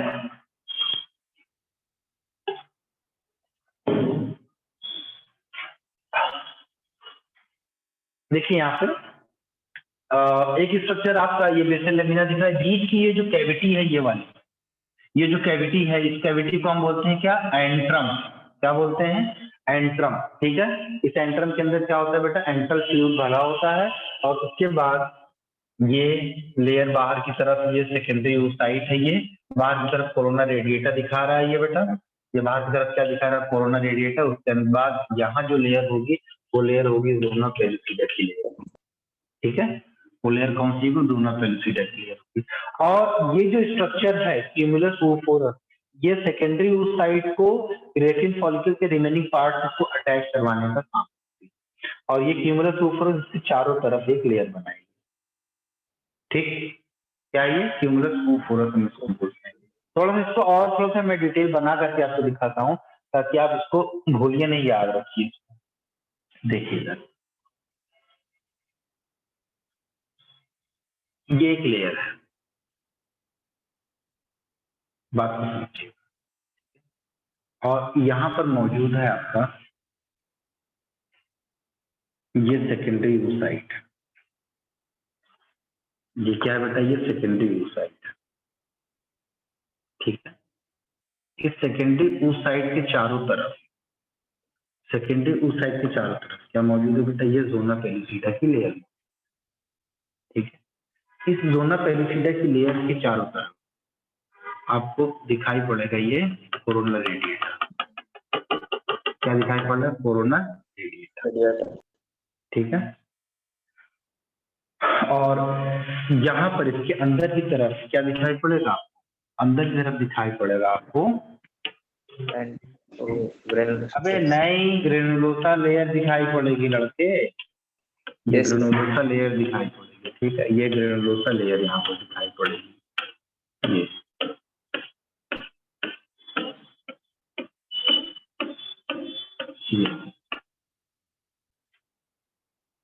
ये ग्रेनुलोसा लेयर है। ठीक है, ये ग्रेनुलोसा लेयर हो गई, ये क्यूमुलस oophorus हो गया, ये बाहर की तरफ कोरोना रेडिएटा हो गया, ये वाला जो लेयर है ये कौन सा होगा? ज़ोना पेलुसिडा हो गया, और ये जो दिख रहा है ये क्या है बेटा? आपका सेकेंडरी oocyte। ये क्या है? Secondary oocyte। ये जो बीच में दिख रहा है ये क्या है? आपका एंट्रम। ये क्या है? एंट्रम।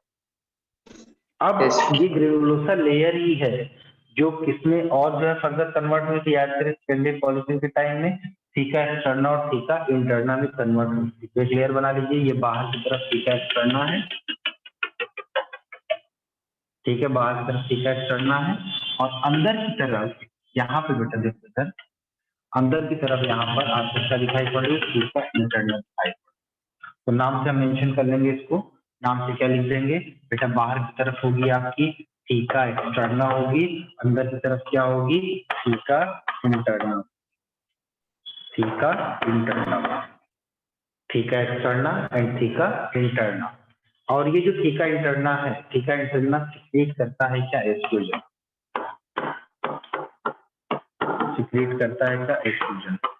अब आप समझिए, मेंस्ट्रुअल साइकिल में जब प्रोलिफरेशन स्टेज आता है तो वहां पर एस्ट्रोजन हार्मोन का लेवल ज्यादा होता है, प्रोजेस्टेरोन का ज्यादा नहीं। उसकी वजह क्या है? उसकी वजह सिर्फ यही है कि जो ग्रेनुलोसा सेल्स है वो थीका एक्सटर्ना और थीका इंटरना में डिफरेंशिएट हो चुकी हुई होती है, और थीका इंटरना क्या रिलीज कर रही है बेटा?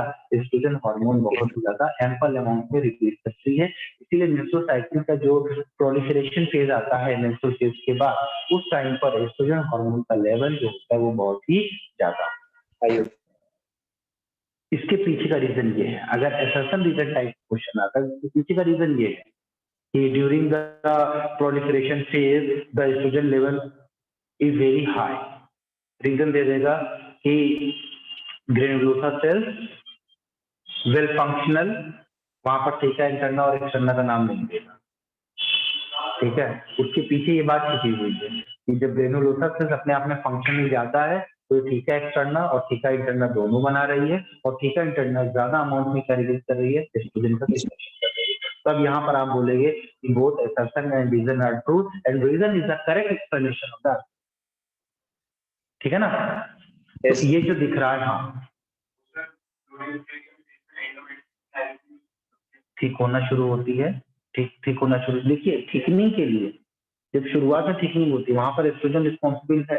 ऐसा नहीं है कि हमारा जो पूरा ग्रेसिल फॉलिक्यूल जो बन रहा है वो सिर्फ एस्ट्रोजन का सिक्रेशन कर रहा है, ठीक है, लेकिन वहां पर लिटिल अमाउंट ऑफ प्रोजेस्टेरोन का भी सिक्रेशन होता है, एब्सेंट नहीं रहता। तो एस्ट्रोजन और प्रोजेस्टेरोन ये दोनों मिल करके एंडोमेट्रियम के वॉल ठीक करते हैं, इसीलिए इन दोनों का भी एक्शन कैसा है, सिनर्जिस्टिक है। तो ये बात आपको समझ में आ गई। अब मैं आपको एक चीज दिखाने जा रहा हूँ, बहुत ही बेहतरीन चीज है, उसको आप देखिए। तो ये बात समझ में आई आपको? ये सारे बात सारे बच्चे बता देंगे हमको? Yes sir. बेटा देखिए, मैं कुछ लिखा नहीं रहा हूँ, आपको आपके टोटल एनसीईआरटी को हम फॉलो कर रहे हैं, एनसीईआरटी पे ही रहिए, जो चीजें एक्स्ट्रा है मैं यहाँ पर दिखा रहा हूँ और वहीं से क्वेश्चन बनेगा। देखो बेटा इधर ये जो स्ट्रक्चर है ये एक सेकेंडरी oocyte का स्ट्रक्चर है। किसका स्ट्रक्चर है बेटा? सेकेंडरी oocyte का स्ट्रक्चर, ठीक है। तो इस सेकेंडरी oocyte के स्ट्रक्चर में आप देखिए सबसे बाहर की तरफ, इसको मैं चाह रहा हूं कि इसको अभी में किनारे,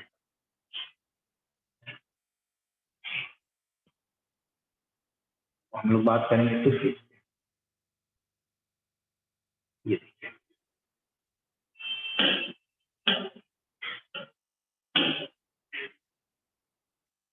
बाहर की तरफ लेयर कोरोना रेडिएटर, ठीक है, फिर लेयर जोना पेलिसिटा, फिर यहाँ वाला लेयर ये जो दिख रहा है खाली जगह, इसको क्या बोलते हैं बेटा? Perivitelline layer.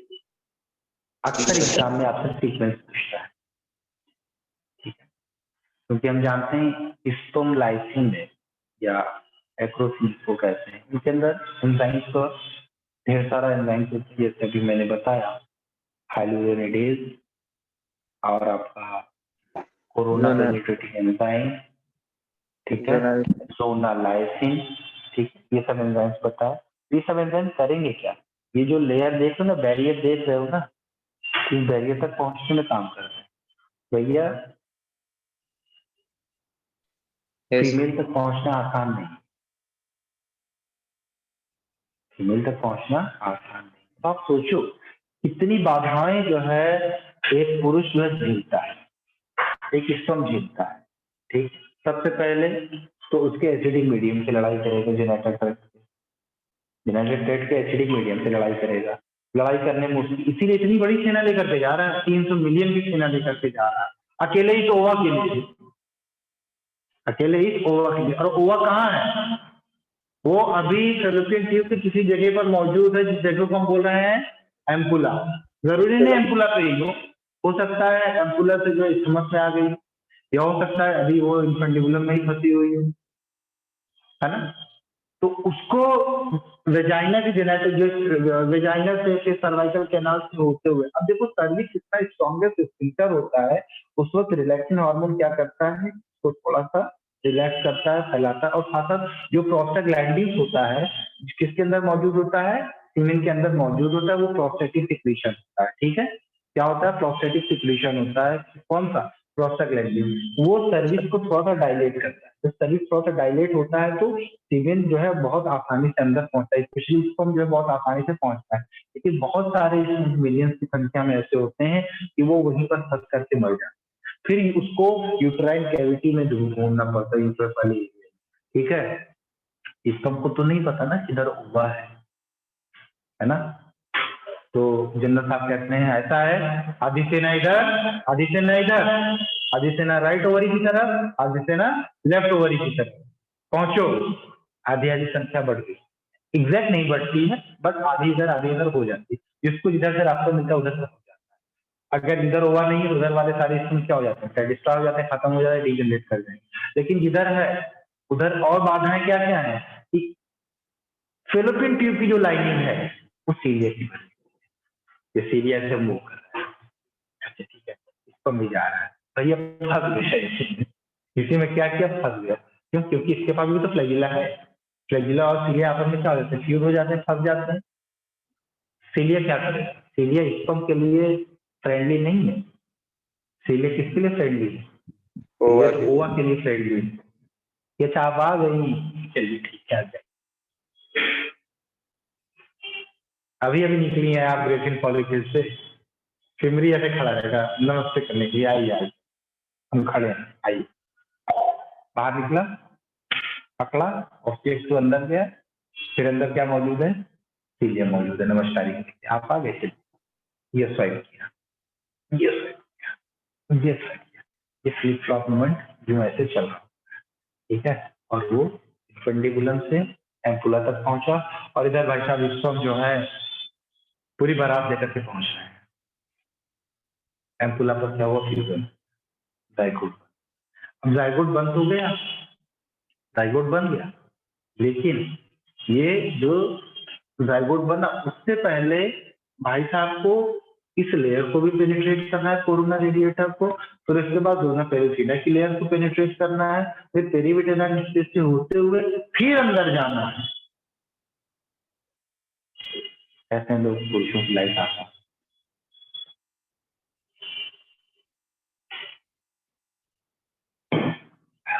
ठीक है। तो ये चीज आपको समझ में आई। उसके बाद क्या हुआ, जाइगोट बनने के बाद भी ये जो डोना पेरिफेरा की लेयर जो थी वो इंटैक्ट रहती है। कोरोना तो खत्म हो गया, कोरोना रेडिएटर भी हट जाता है, खत्म हो जाता है, तो ये दोनों पेरिफेरा की जो लेयर है वो इंटैक्ट है। इसीलिए सवाल आता है कि the size of morula, the size of the blastula and the size of the zygote are the same. Size same रहती है, लेकिन सेलुलरिटी क्या होती है, डिफरेंट है। दोनों पहलू, आपका जाइगोट जो है वो कैसा है, यूनिसेलुलर है, लेकिन मोरुला ब्लास्टुला ये कैसा है, मल्टी सेलुलर, ढेर सारे सेल्स होते हैं, ठीक है ना। Yes. दो कंडीशन आती है, एक कौन सी होती है, हाइपरप्लेजिया होती है, और एक हाइपरट्रॉफी होती है ना। Yes. नाम सुना है ना, हाइपरट्रॉफी में क्या होता है, सेल की साइज बड़ी होती है, और हाइपरप्लेजिया में क्या होता है, नंबर ऑफ सेल इंक्रीज करता है। तो यहाँ पर जो कंडीशन होती है हाइपरप्लेजिया वाली, ये भारी भारी टर्म्स आपको नहीं यूज करना है, बट इतना आप समझिए, ये तो कल की बात है। चलिए हम लोग बात करते हैं बेटा मेंस्ट्रुअल साइकिल, इसकी बात करेंगे, मेंस्ट्रुअल साइकिल की बात।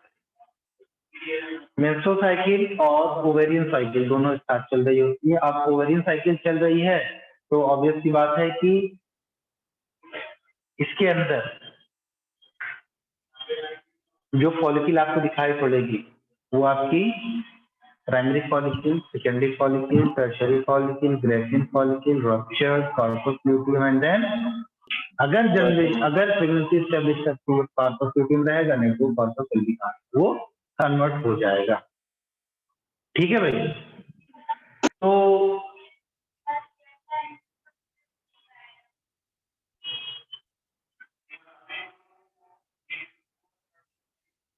चलिए बात करते हैं बेटा मेंस्ट्रुअल साइकिल।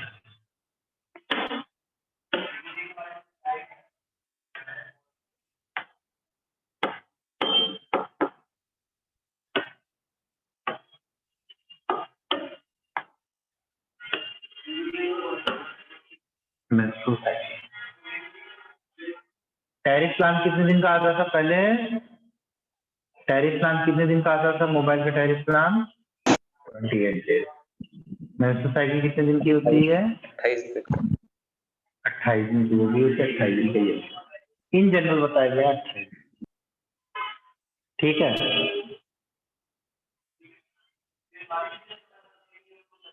थोड़ा शुरू करता हूँ, 2 मिनट का वक्त,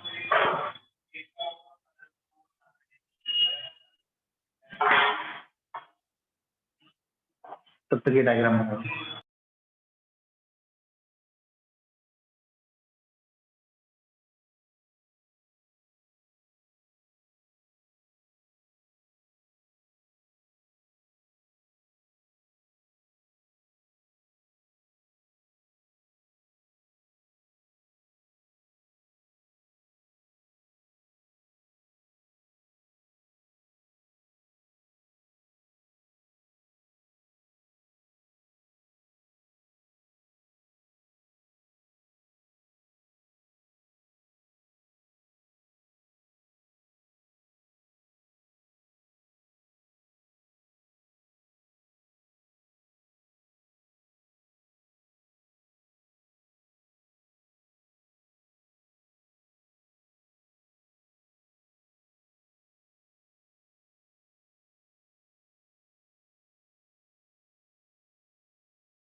चलिए देखो भाई, ये जो दीवार दिख रही है चाइना वॉल, ठीक है, Yes. कितना है?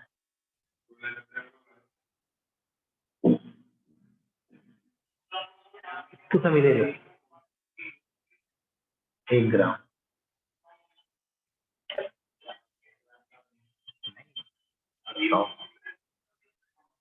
देखो बेटा, ये जो दिख रहा है ये है आपका एंडोमेट्रियम। आप देख रहे हैं यहाँ पे हो क्या रहा है, इस पे अभी बिल्कुल ध्यान पेन आया है, देखिए पता है मेरे से ये तो अच्छा है। ये जो रेड कलर का दिखाया कितना बढ़िया दिखा है, ये ब्लड को दिखा रहा है, इसको दिखा रहा है बेटा, ब्लड को दिखा रहा है। ये जो दिख रहा है ये दिखा रहा है ब्लड, दिखा रहा है ब्लड, मतलब क्या ब्लड डिफ्यूज हो रहा है, डिफ्यूज नहीं हो रहा है, डिफ्यूज हो रहा है, डिफ्यूजन हो रहा है, तब निकल रहा है।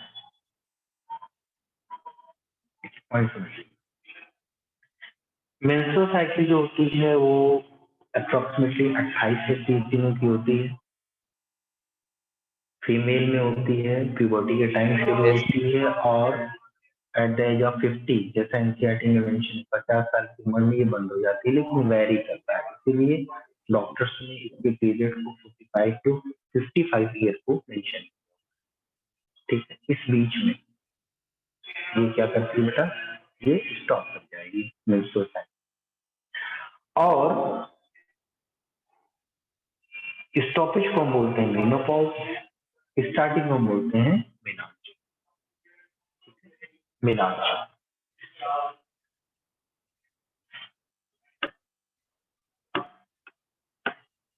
कल आपको मैंने जो पीडीएफ भेजा था मिल गया था, अच्छे से कोशिश की थी पढ़ने Yes. की, नहीं की थी तो क्या एग्जाम था,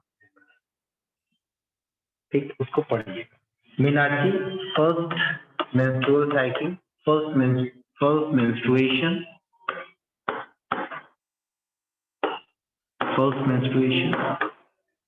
एंड मेनोपॉज,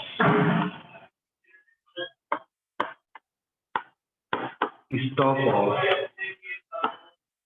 मेंस्ट्रुएशन,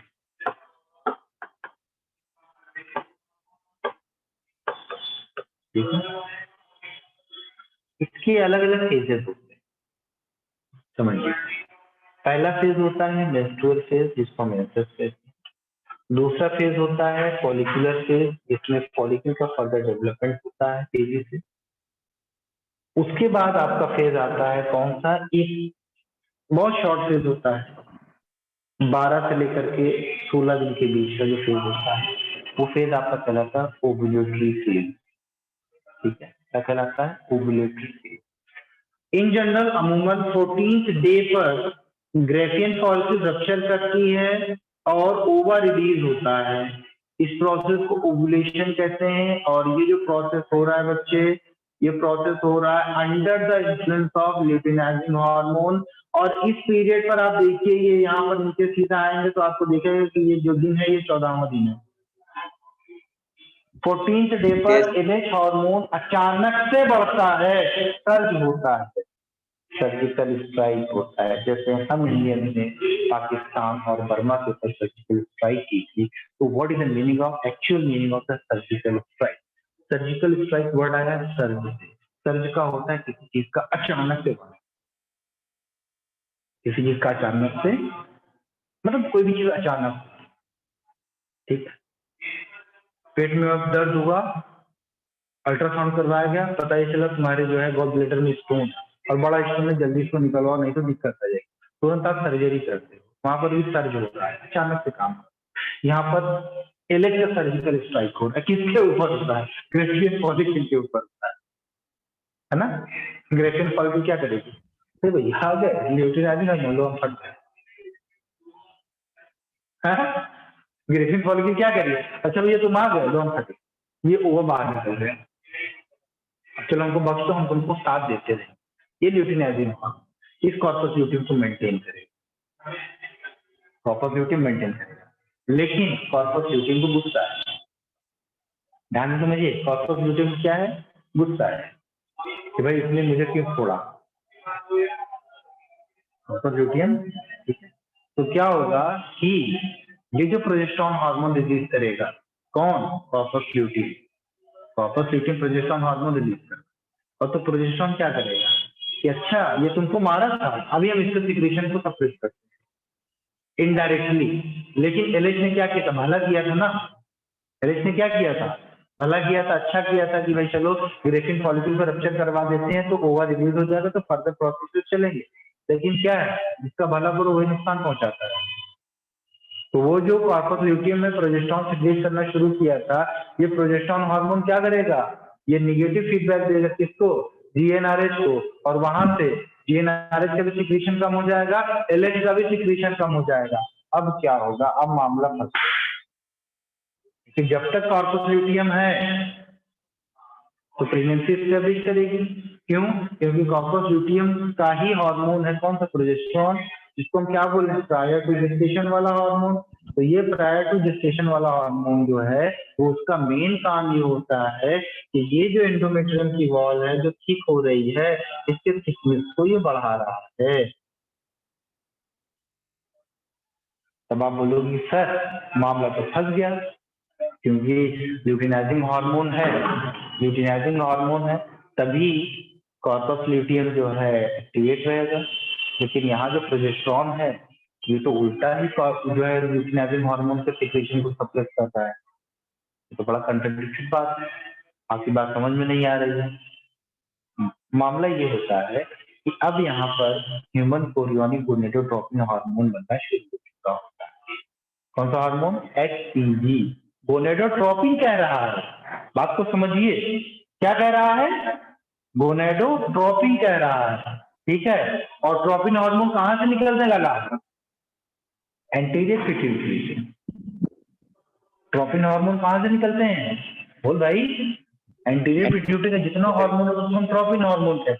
और human chorionic gonadotropin hormone Korean से निकलना शुरू होगा बाद में। ये जो ह्यूमन कोरियोनिक गोनेडोट्रोपिन हार्मोन है, क्या करे, गोनेडो प्लस ट्रोपिन, मतलब ये गुनाड के ऊपर काम करेगा। मतलब ये क्या, किसके ऊपर काम कर रहा है बेटा, ये ट्रोपिन, ये कॉर्पस ल्यूटियम को मेंटेन करेगा। अब यहाँ पर एलएच का काम नहीं है, नहीं तो आप देखो ना यहाँ पर एलएच का लेवल क्या हो गया, कम हो गया ना, खत्म हो गया।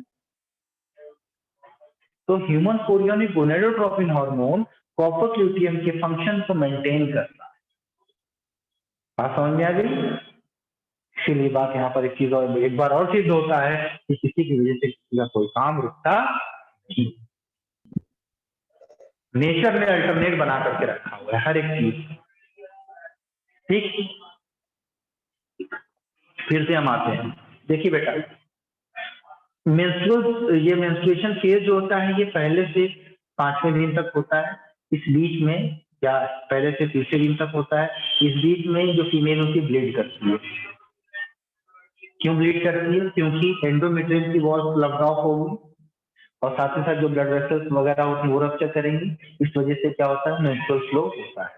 3 दिन के बाद क्या होता है कि इस वक्त क्या होगा कि ये जो एसएसएच का लेवल बढ़ा हुआ है और एलएच का लेवल जो है बढ़ा हुआ है, ये धीरे धीरे क्या होगा, फिर से कम होगा और फिर से बढ़ना शुरू होगा, ठीक है।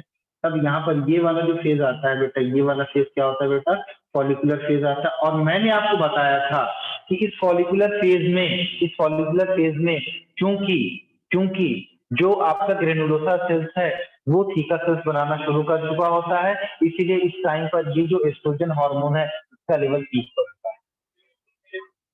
इसका लेवल कब पर है बेटा, पीक पर है। तो ये जो पीक पर लेवल जा रहा है एस्ट्रोजन हार्मोन का जो लेवल है वो पीक पर जा रहा है। वो क्यों जा रहा है, क्योंकि फॉलिकुलर डेवलपमेंट हो रहा है और फॉलिकुलर डेवलपमेंट होने के साथ साथ ग्रेनुलोसा सेल्स भी डेवलप हो रही है और थीका सेल्स भी डेवलप हो रही है। तो थीका इंटरना ने क्या किया, थीका इंटरना ने एस्ट्रोजन का लेवल बढ़ा दिया। यहाँ पर देखिए प्रोजेस्टेरॉन का लेवल नहीं बढ़ा, कांस्टेंट।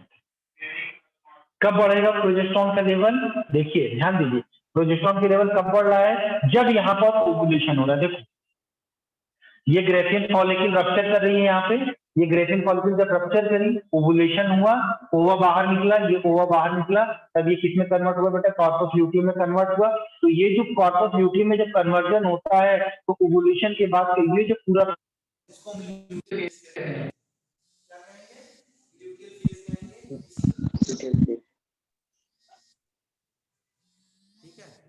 इसका दूसरा नाम क्या होता है? सिक्रीटरी फेज करें, क्योंकि यहाँ पर प्रोजेस्टेरॉन का सिक्रीशन बहुत ज्यादा बढ़ चुका होता है और साथ ही साथ हमारा जो एस्ट्रोजन है वो क्या होता है बेटा? ये एक कांस्टेंट फॉर्म में बना हुआ रहता है, ठीक। लेकिन ल्यूटिनाइजिंग हार्मोन जो कि इसका सर्ज हुआ था, तेजी से बढ़ा था, फॉलिकुलर स्टिमुलेटिंग हार्मोन क्योंकि ये फॉलिकल के डेवलपमेंट में रोल प्ले कर रहा है, तो ये धीरे धीरे कम हो जाता है। और फिर जब 28 डेज हो जाता है और अगर प्रेगनेंसी स्टेब्लिश नहीं होती है तब ये कॉर्पस ल्यूटियम चेंज हो जाता है किसमें बेटा? कॉर्पस एल्बिकांस में। और जब कॉर्पस एल्बिकांस में कन्वर्ट हो जाएगा आगे चल करके तो हम जानते हैं कि फर्दर प्रोजेस्टेरॉन का सिक्रीशन नहीं हो पाएगा और प्रोजेस्टेरॉन का लेवल क्या हो जाएगा बेटा? डिक्लाइन कर जाएगा, प्रोजेस्टेरॉन का लेवल कम हो जाएगा।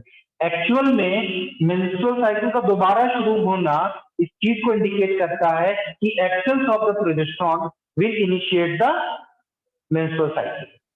Absence of the progesterone will initiate the menstrual cycle.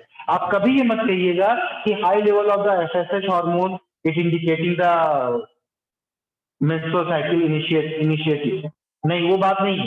बात क्या है कि प्रोजेस्टेरॉन का लेवल कम होना, एस्ट्रोजन का लेवल कम होना इस चीज को इंडिकेट करता है कि मेंस्ट्रुअल साइकिल शुरू हो रही है। देखिए, जो आजकल सहेली नाम की टेबलेट आती है, कंट्रासेप्टिव पिल्स आती है, माला डी आती है, इनमें क्या होता है? सिंथेटिक एस्ट्रोजन होता है या सिंथेटिक प्रोजेस्टेरॉन होता है। ये क्या करता है बेटा? जो प्रोजेस्टेरॉन का लेवल बढ़ा हुआ रहेगा, ध्यान सुनना, प्रोजेस्टेरॉन का लेवल बढ़ा हुआ रहेगा कि जो कंट्रासेप्टिव पिल हम कंज्यूम करेंगे, खाएंगे, वो स्टेरॉइडल हार्मोन है, उस तरीके से ब्लड में प्रोजेस्टेरॉन का लेवल बढ़ेगा। ये प्रोजेस्टेरॉन का लेवल बढ़ेगा तो ये क्या करेगा बेटा? जीएनआरएच सिक्रीशन को सप्रेस करेगा, एफएसएच और एलएच सिक्रीशन को सप्रेस करेगा, उस वक्त प्रोजेस्टेरॉन के लेवल बढ़ा हुआ है, जिसकी वजह से मेंस्ट्रुअल साइकिल क्या हो जाती है बेटा? रुक जाती है।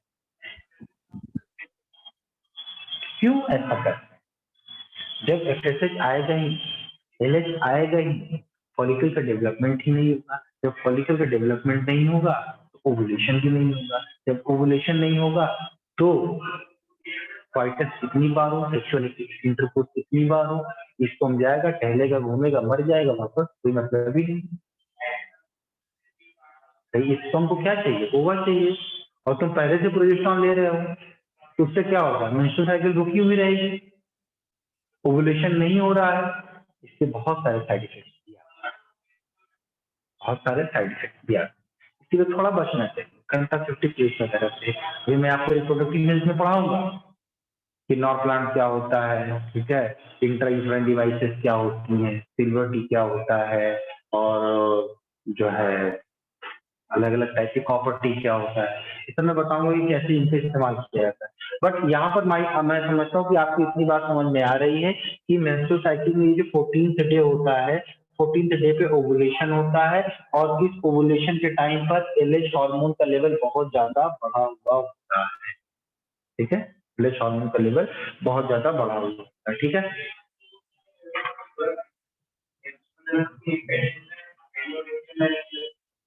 उसको स्टेम प्रोवाइड करना, ठीक है, और लेकिन मेन रोल हमारे प्रोजेस्टेरॉन का होता है, ठीक है।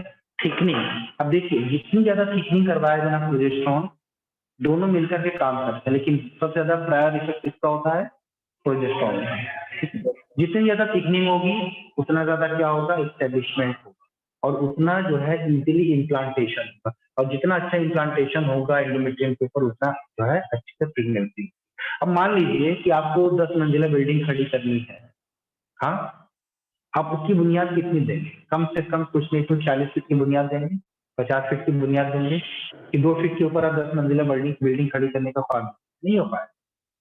आप 2 फीट की बुनियाद खोदे, उसके बाद बिल्डिंग खड़ी किया, एक मंजिला तो खड़ी कर लिया, जैसे ही दूसरे वाले पे पहुंचे उसके बाद बिल्डिंग आपकी हिलने लगी, बिल्डिंग हिलने लगी, धड़ाम से गिरा, अबॉर्शन, थोड़ा सा वेट बढ़ेगा, एंडोमेट्रियम की लाइनिंग क्या ठीक नहीं है, वो लूज कर जाएगी। क्यों लूज कर गई? क्योंकि प्रोजेस्टेरॉन का लेवल बहुत कम है। तो ऐसे ऐसे फीमेल जो लेडी डॉक्टर है वो क्या करती है, प्रोजेस्टेरॉन का इंजेक्शन देती है। किसका इंजेक्शन देती है बेटा? प्रोजेस्टेरॉन का इंजेक्शन देती है, जिसकी वजह से प्रोजेस्टेरॉन का लेवल बढ़ेगा उसकी ब्लड में, और ब्लड जब बढ़ेगा तो एंडोमेट्रियम की वॉल क्या होगी, ठीक होगी। उससे पूछा जाएगा कि तुम्हारा मेंस्ट्रुअल साइकिल कब आता है, जब आता है तो उसी टाइम पर, ठीक है, प्रोजेस्टेरॉन हार्मोन का डोज दिया जाता है। नहीं, वो पिल्स तो कंट्रासेप्टिव पिल्स हो, ठीक है, वो कब देते हैं, जैसे कंसीव को रोकने के लिए। वो नॉर्मली वो जो पिल्स आती हैं प्रोजेस्टेरॉन वाली, उसमें सहेली हो गई, मालाडी हो गई, वो कंट्रासेप्टिव पिल्स, तो उसका रेगुलर पीरियड चलता है साइकिल में, उसमें ओव्यूलेशन को रोक दिया जाता है। क्योंकि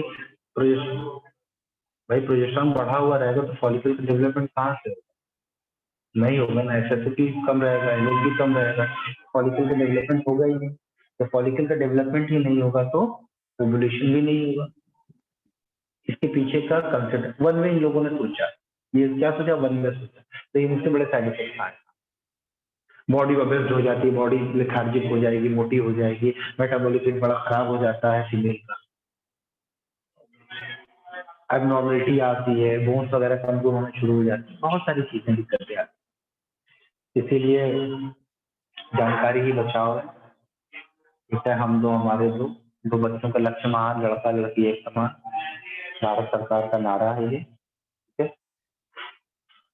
चलिए, अब हमारा जो पॉइंट बचता है that is the fertilization and implantation. It will take 2 hours more.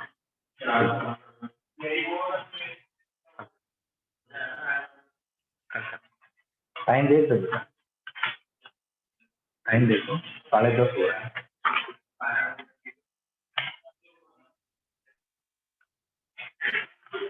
कल इसको फिनिश करेंगे, ठीक है बेटा। देखिए मैं आपसे फिर से कह रहा हूँ कि आप प्लीज पढ़ करके बैठिए, अदरवाइज मैं लिखा नहीं रहा हूँ, बहुत कम लिखा रहा हूँ, सारी चीजें एनसीईआरटी को फॉलो करते हुए बोल रहा हूँ, सारे लेक्चर दे रहा हूँ।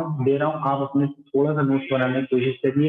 If you face any problem you may go to this video again, and फिर भी अगर आपको कोई प्रॉब्लम आती है तो फील फ्री टू कॉन्टेक्ट। आप मुझसे 2 बजे रात तक डाउट पूछते हैं और मैं बताता हूँ। वैसे मैं डेली 2 से 3 बजे रात तक देखता हूँ आराम से, तो आप एनी टाइम कोई सा भी सवाल पूछ सकते हैं। अगर मैं जग रहा हूँ तो मैं आपको जवाब दूँ। और फिर से मैं बता रहा हूँ कि आपको अगला टॉपिक तब समझ में आएगा जब आप आज का टॉपिक अच्छे से क्लियर करेंगे, और जो आपके एनसीईआरटी में चीजें लिखी हुई हैं पूरा का पूरा मैं बता दूं क्या पढ़ना है आपको। Fertilisation, implantation, pregnancy and development, ये पूरा पढ़ना है आपको। और संडे के दिन जो क्लास हमारी लगेगी, संडे के दिन हम फिनिश करेंगे रिप्रोडक्टिव हेल्थ, और एक चैप्टर नया शुरू करेंगे, और वो चैप्टर हमारा होगा प्रिंसिपल ऑफ इनहेरिटेंस। ठीक है, क्या शुरू कर रहे हैं हम लोग, प्रिंसिपल ऑफ इनहेरिटेंस। अब आपको इस क्लास में आने की आवश्यकता नहीं, क्योंकि ऐसा बाउंस करेगा, ऐसा बाउंस करेगा जैसे ग्लेन मैकग्रा की गेम मुरली कार्तिक के ऊपर से जाती है। ठीक है, focus on the current topic and topic class. ठीक है, तो बच्चों चलते हैं। ठीक है, थैंक यू सर। ओके बेटा, बाय।